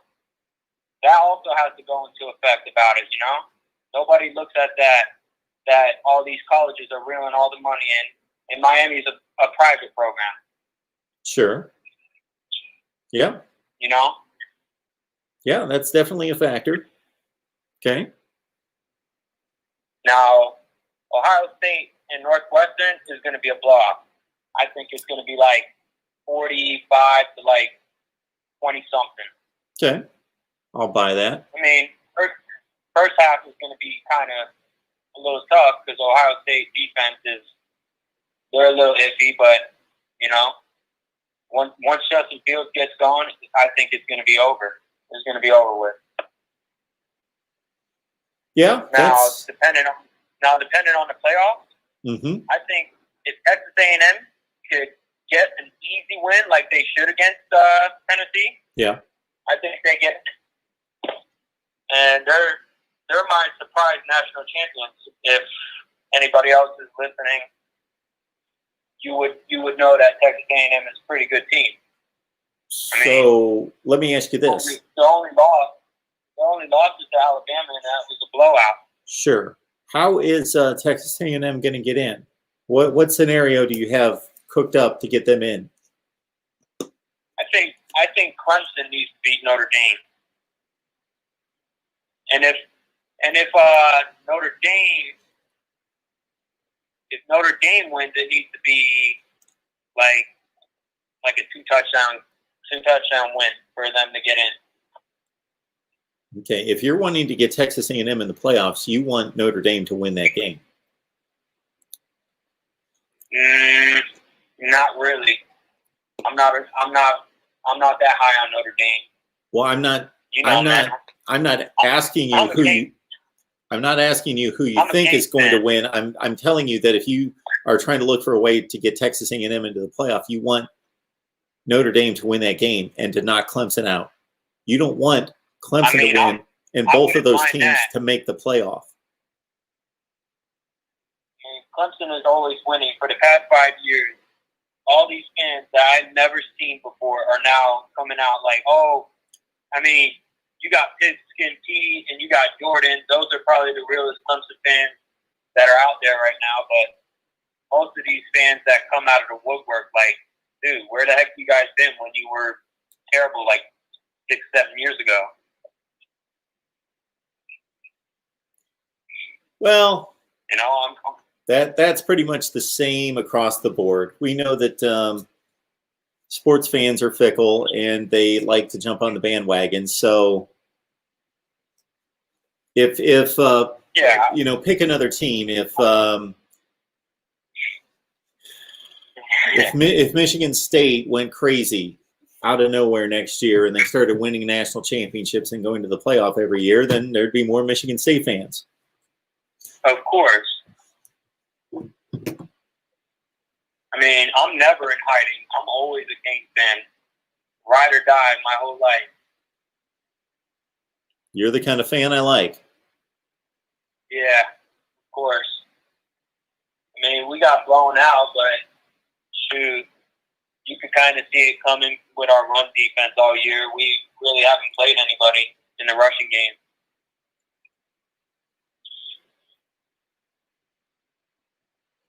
The best rushing attack that's not named Clemson that we played, I would say, is NC State.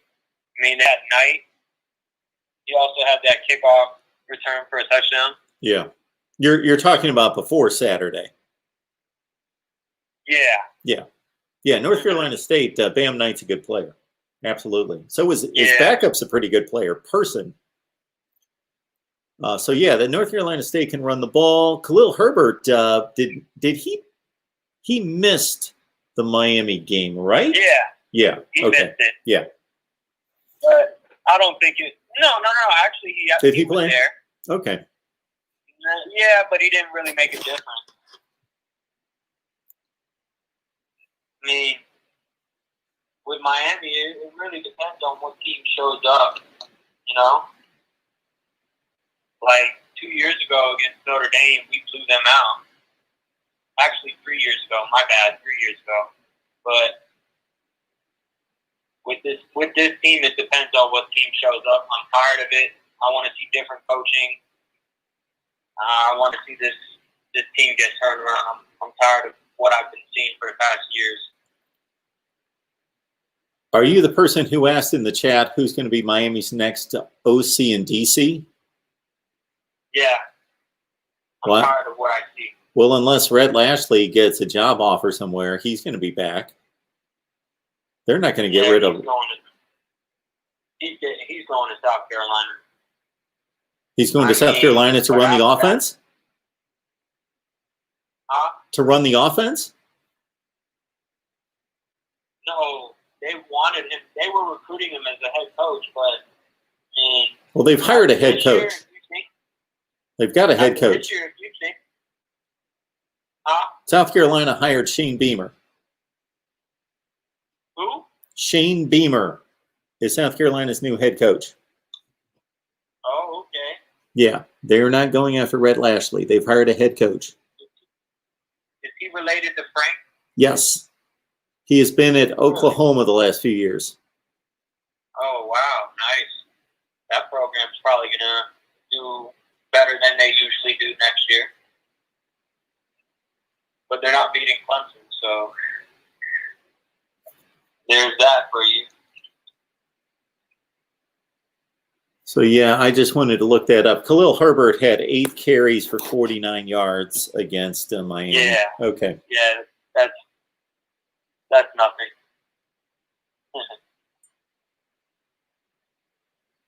I mean, to be honest, who do you really think we'll get for a bowl game? Oh, that's a great question. I'm being real. I'm being very real right here, right now. I'm not trying to be funny. Well, the ACC progression of bowl slots after the Orange Bowl has been to the Russell Athletic Bowl, or whatever they renamed that last year. Yeah. In Orlando. Mm-hmm. Can't remember that name. And that's been a matchup between the ACC and the Big 12. Mm-hmm. They have us going to the Cheez It Bowl, I see, as a prediction. Playing I forgot the team. But they had us going there and playing Coastal Carolina or something like that. Yeah, because you've dropped in the slots, because if Clemson doesn't make the playoff, if Notre Dame makes it and Clemson does not, then Clemson's going to go to the Orange Bowl, and that's going to send North Carolina to the Russell Athletic Bowl, or whatever they call that now, in Orlando, and that's going to drop you guys down. Honestly, I think we should play Georgia, make them put their money where their mouth is. They've been talking a lot of smack about our program, but they haven't done anything since 1980, and Uncle Lou has told you that from time to time again. Well, it depends what you consider hasn't done anything. You obviously mean a national championship. That's the only thing that counts. Yeah, exactly. Well, they have SEC titles. Okay, congratulations. You're second place every year. Congrats. Honestly, for every team, it's national championship or bust. That's your bragging right. I don't care who you are, what team, what fan you are. That's bragging right. I would agree with that if this were the NFL. If we had an objective system, if we had an objective system, playoff system. But Oregon what? Oregon hasn't done anything. Come on now. Well, Hurricanes, Chris, you got to admit they have the best. You got to admit that uniforms. You got to admit that Georgia's had a much better football program than Miami over the last 15 years, and so has Oregon. Huh? You would have to admit over the last 15 years that both Georgia and Oregon have had better football programs than Miami. Oh, yeah, of course, for sure. I mean, we haven't done shit in a while. Excuse my language. We haven't done anything in a while. I mean, two seasons with winning records, like at least with this COVID stuff. I mean, we probably would have had 10 wins like we did the year in 2017, but because of COVID, we have G.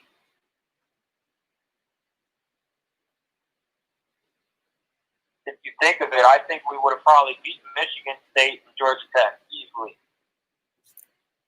Well, I don't know about. I don't know.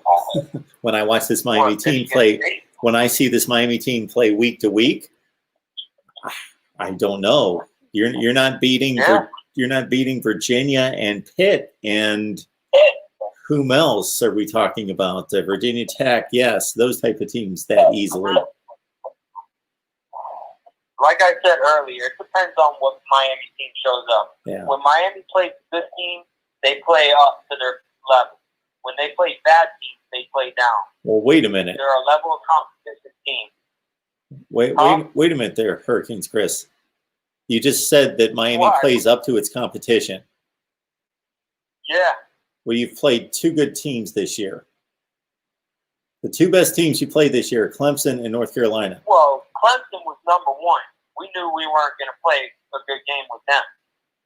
Now, North Carolina, they were ranked 17. They already had 3 losses. So basically, we played down to North Carolina. I don't think you played down to North Carolina. Yes, we did. Because the defense I've seen out there in North Carolina, we could have freaking threw the ball all over them all day long.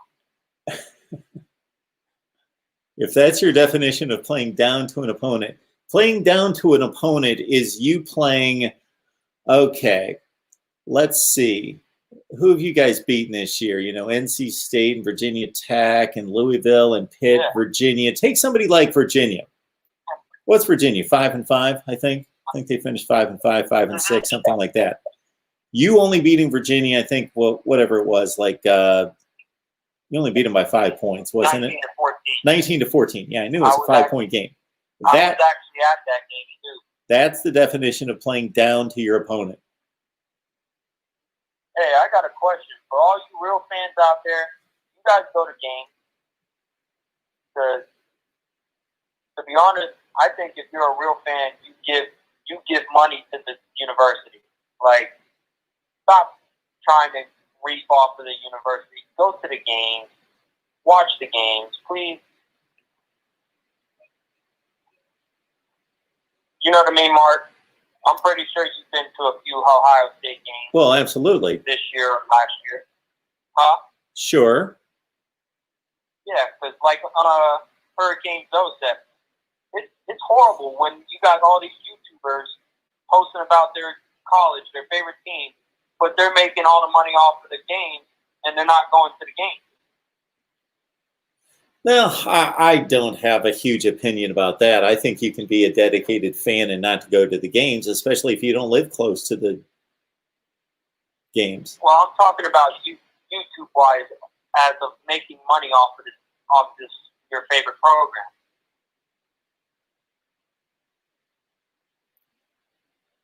Running a YouTube channel and supporting a football team are two different things. Yes. Am I supposed to be giving money to every football team in America? Well, I'm talking to all the college football YouTubers out there because they just keep posting and posting. Sure. But they're not showing any loyalty to the program. Okay. Who am I supposed to be sending money to? Every team in America? No, I'm just saying your team. You're a fan of Ohio State, so you go to the game. Okay.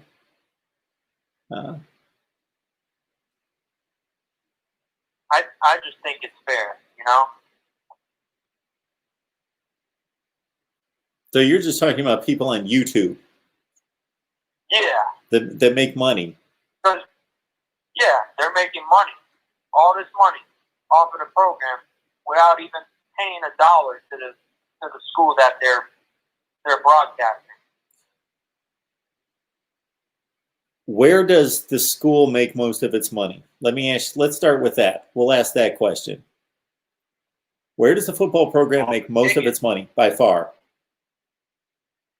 Off of the football team, for sure. But the football team reels in all the money. No, I'm not talking about I'm talking about how does the football team make most of its money? Where does most of the money come from? Ticket sales. No. Where do you think it comes from then? I don't have to think. I know. The largest source. You know? Yes, I know, because I've worked in the business for a long, long time. I know where large football television money. Television money is by far the driving force of college football. That's where conferences and teams make the most money. So by people watching the games and there being high television ratings for those games, therefore you can charge the advertisers and the cable companies large amounts of billions and billions of dollars. Those people are supporting that football team.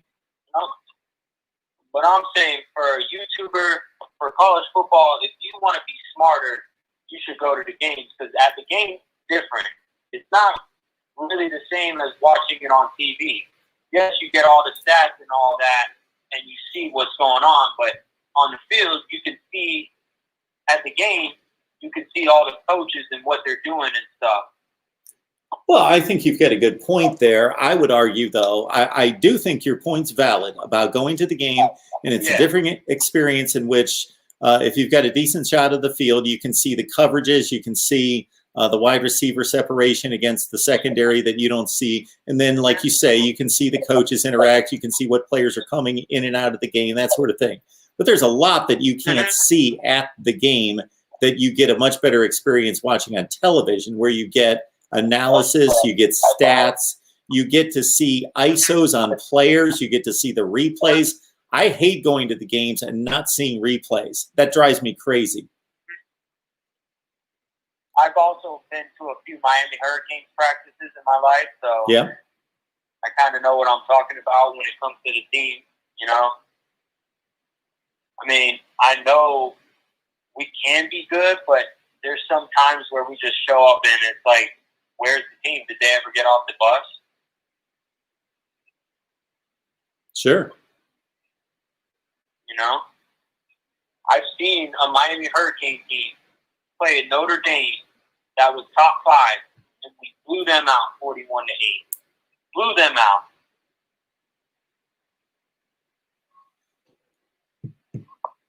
Worse than Clemson blew them out last year in the playoffs, or whatever year that was. Yeah, 2 years ago. That's what I would consider to be Miami's last win against a really good team, against a top 10 to 15 team in the country, against Notre Dame.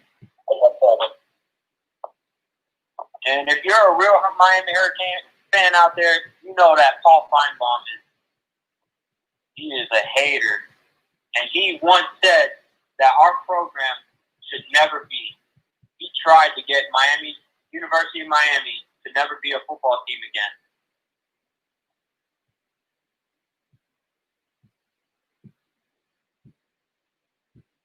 My dad told me that one personally. Yeah, I don't know anything about that. All right, Hurricanes, Chris. We appreciate your call. You have a good night. Yes, sir. I'll see you on the comment board, okay? That sounds good. Thanks, man. God bless. God bless you. Okay.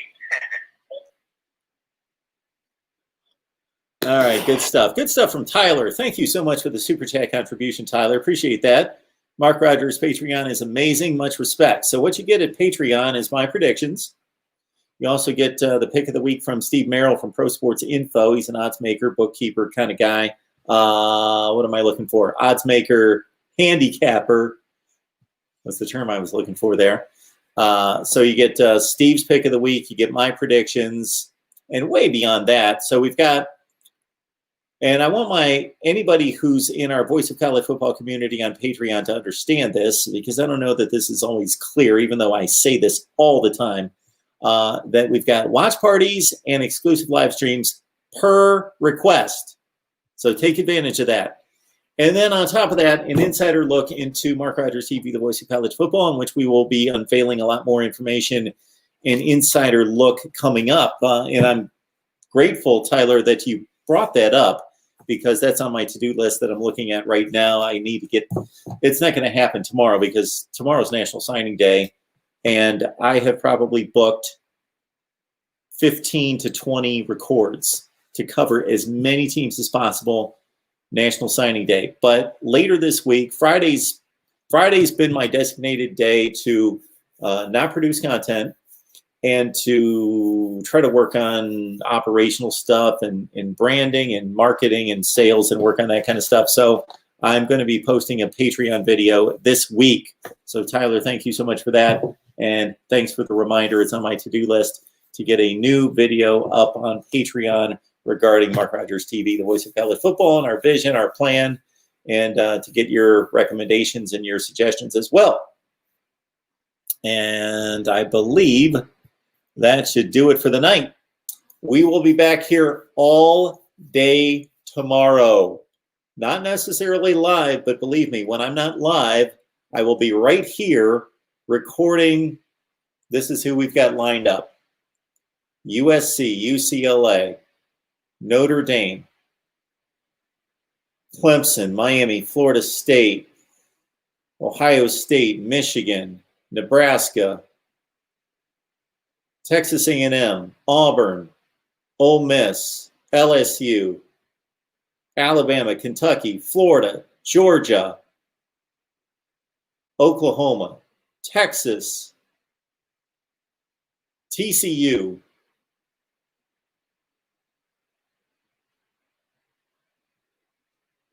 Wisconsin. Am I missing anyone? Those are all the teams that we've contacted to bring an analyst, a recruiting analyst on here to break down National Signing Day for all those teams. And if I didn't name your favorite team, it's because I couldn't find anybody for that particular team. We are getting to as many teams to break down National Signing Day and the 2021 class for all those teams.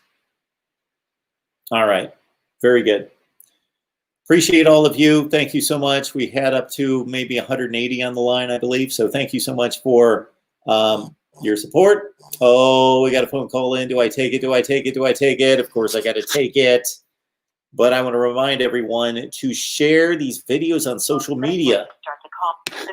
I see all these people coming in, and I think, man, if you've got a Twitter, if you've got Facebook, please share these videos out there. Mark Rogers TV, the Voice of College Football. Who's on the line? Hi, Mark. This is Anthony. Hey, Anthony. How are you? It's been a while. How are you, sir?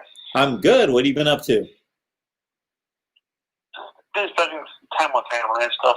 Thanksgiving and have a wedding coming up and stuff. My sister's getting married and stuff. So. Okay. Mark, I have a question actually. Who do you see, like, if Miami releases fires Blake Baker after National Signing Day? Yeah. Who do you see Miami getting as a replacement defensive coordinator? Defensive coordinator at Miami next. Wow. Because honestly, with how we got blown out by North Carolina, I don't think he's the answer at the defensive coordinator position. Look what Manny did when he saw that Enos wasn't the answer. Do you think he's going to do that with Blake, or because they knew each other, they worked together at a different school, it would be hard for him to fire Blake? No, I don't think it's difficult to fire him. I don't see any reason why they can't fire him. I'm just scanning the country trying to find you a defensive coordinator. Do you understand what I'm saying? Do you understand what I'm saying with Manny specifically, being that they've had other stops together, and he assumes that he can fix it within another season? Do you think Manny's not the answer if he doesn't fire a guy who he's worked with before as a defensive coordinator? Oh, well, absolutely. It's difficult to build relationships with people, both personally and professionally, and then on down the line to make a difficult call and have that conversation and confront them and say, it's not working out, I'm going to have to let you go. Yes, that's difficult from a personal standpoint. Yeah. Is Muschamp a 4-3 defense or a 3-4? That's what I'm wondering. Oh, you want Muschamp?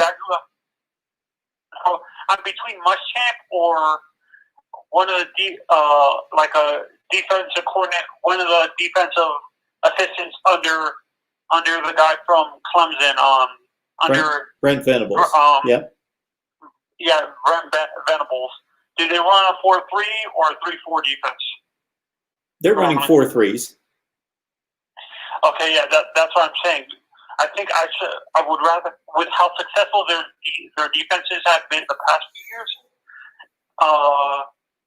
I think we should hire a defensive assistant either under Venables or get Muschamp, or maybe bring Randy Shannon back or something like that. I wonder who's running Luke Fickell's defense at Cincinnati. They're doing a heck of a job. Alex Grinch. I think that's Randy Shannon. Oh, that's right. You're right. Yes, he is. I don't know if you could pull him away from Oklahoma, but Alex Grinch is doing a great job at Oklahoma. They've improved their defense considerably. What's your prediction for the Miami recruiting class? Do you think we get Jake Garcia and Mason Smith on top of the guys who we already have in the class? Well, I'm just taking a stab at this. Jake Garcia, I believe there's a much greater chance of you getting him rather than getting Mason Smith. But I'm not a recruiting guy, so I'm not necessarily the guy to ask. I just soak up all the information from all the recruiting people that I bring on here on a regular basis. So you honestly think you realistically think we can pull Alex Grinch away from Oklahoma to come coach at Miami? Well, I don't know what kind of money he's making, but I got to think it's fairly top dollar. I'm scanning the country trying to think of other defensive-minded without going deep into the... Hire assistants underneath, like Brent Venables or something like that, a guy who knows how to run successful defenses. And I was going to say under Saban, but he runs a 3-4 defense. That won't work. His assistants are more 3-4 defensive coaches, and they work more for the SEC than ACC. Do you think a 3-4 defense is more successful in the SEC or the ACC when it comes to playing style? Well, I'm a 4-3 guy. I'm a 4-3 guy in general. But, Justin Wilcox is a tremendous defensive coach at Cal, and I got to think that he's got an eye for defensive coordinators. And I don't know who their defensive coordinator is currently at Cal, but Justin Wilcox, the head coach, is a great defensive mind. So maybe they're... How about the guy from Texas? So I'm forgetting names. Todd Orlando left Texas, went to USC. And now Texas went with Chris Ash, came in not Chris Ash. to coach the Texas defense, correct? How about anybody under the coaching tree of anybody from, how about hiring the guy asking Corey Raymond to become the defensive coordinator at Miami, the guy from LSU, the quarterbacks coach? Yeah. Do you think that can happen, or he gets paid too much as an assistant at LSU to be pulled away? Well, coordinators in the SEC and also assistant coaches get paid more in that conference than any other conference, yes. So you don't think we can pull him away from LSU, even though they're not going to have they're not going to have the same coaching staff next year? Well, that's a promotion for him to go from a position coach's spot to a coordinator. I'm going to take this other call here. I appreciate the call. Okay, thank you. They hung up on me. So whomever was calling, I'll take one more call. Please call back. Super Chat's on. So what you're doing when you contribute financially, whether that be through the Super Chat or you also got Venmo, Cash App, and PayPal, is, of course, we've got a lot to do here. So we've got a lot to do and a lot that we're building here. So hopefully you enjoy what we do here every day in bringing college football content. And this is my full-time gig now as of October 24th. Actually, October 11th. October 24th was my official last day at ESPN. My last day working was October 11th. So this is it. This is everything. This has to pay the bills. So you folks on Patreon, you guys are going to get a look into the operational side, whether you like it or not. Many people have requested it as an insider look on Patreon. So I'm going to give you that on Patreon, an insider look into, man, all the to-do lists and what we have planned here that we need to build out. Sponsors we need. There's another one right there. Sponsors, folks. Please give me sponsors. If you have any connections to a sponsor, any contacts there, please let me know. I'm always available, always accessible, I should say, would be more accurate. Always accessible at MarkRogersTV at Gmail. Any of you out there can always contact me at Gmail, MarkRogersTV at Gmail. All right, who's on the line? Hello, this is Seth. Hey, Seth, what's going on? Hey, I just had a couple questions for you. Sure. So do you think there's any situation where Ohio State wins and doesn't make it? Based on what the playoff committee has done to date, there shouldn't be. And the reason I say that is because they're number 4. They are playing a top 14 team in the country. And so they are going to add not just a win, but a quality win under anybody's criteria. It's the 14th best team in the country, apparently, and a Big Ten championship. So how they could possibly be superseded in any way, I can't come up with a scenario, because Texas A&M is playing Tennessee. Tennessee's awful. They're a 2-win team. So there's no way that they should be able to eclipse Ohio State. Iowa State's at number 6, but they've got 2 losses. They're going to be a conference champ with 2 losses, regardless of how bad they beat Oklahoma. I can't see it. Okay. Now I could, one more question. And just to clarify my thought, I could see it if somebody else wants to argue for those other teams. I understand the argument against Ohio State and for those other teams, but not from the committee. They've already set themselves up to say Ohio State's number 4. And as long as they take care of business this weekend, how could they possibly drop after a quality win in a Big Ten championship game? Because the other teams behind them just don't have the weight in the games played to make up the ground. You know, maybe if Florida was right behind them and they were playing Alabama, where they could eclipse them with a more quality win, but that's not the case right behind them. Yeah, I see what you're saying. And I had one other question after that, if that's okay. Sure.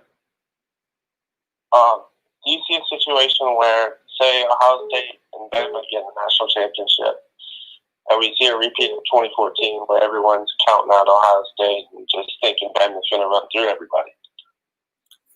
Absolutely, I see that. I can see that happening. Alabama right now is everybody's favorite to win every game, and justifiably so. They are just mopping the floor with everyone. So if Alabama enters the playoff after, let's say, beating Florida by 3 or 4 touchdowns, and regardless of what Ohio State does against Northwestern, sure, Ohio State could be a 10 or 12-point underdog against Alabama in a playoff game. Sure. I think they will be. Okay. You think Ohio State can beat Alabama? Sure, they can. And by saying that, I don't want people out there thinking that I'm telling them or telling all of you that I'm making a prediction right now. I will make a prediction when the game comes. But they are capable. Yes, absolutely. Their team is capable of beating Alabama. Okay. All right. Well, thank you. I love the show. Sure. I appreciate it. Thanks for the call. All right. No problem. Have a good night. You too. Bye. And whomever else was calling, if you want to call back, we'll get one more call in. I think I said that 3 calls ago. We'll get one more call in. And there it is, MarkRogersTV at Gmail. So please don't write me with like some crazy question that you can just ask here. That's not what that's for. What this is for is anything that you've got by way of any kind of ideas, suggestions, anything that can help us build the channel, please. Not that you can't write me at some point with an email. I don't mind that, but I just don't want to be flooded with questions that we talk about here every day, because that happens from time to time. You know, people writing in saying, "What do you think of Oregon football?" Yeah, well, this is what we do here. All right. All right, I guess that does it. Good to see everyone. National Signing Day. I'm going to be going full throttle here. I don't know if you're going to see us live at all tomorrow. Well, Florida State. So the Ohio State show that's usually Wednesday afternoon is going to be moved to Thursday because those guys are going to be tied up with National Signing Day. The Florida State show is coming your way at 6. And then we usually do an SEC live show on Wednesday night. But I'm going to be recording National Signing Day stuff. So we're just going to be delivering that. Just expect like every half hour, boom, boom, boom, videos coming out. Mike, thank you so much for the Super Chat contribution. That is much, much, much appreciated. Thank you so much for that. And again, Tyler, thank you as well. Appreciate all of you. We will be coming your way with, Ohio State, Florida State, Miami, and Nebraska live shows in the next 2 days. And for you folks that like recruiting, we're going to go nuts. I'm going to contact and am contacting as many recruiting analysts as I can find to break it all down. We'll see you tomorrow.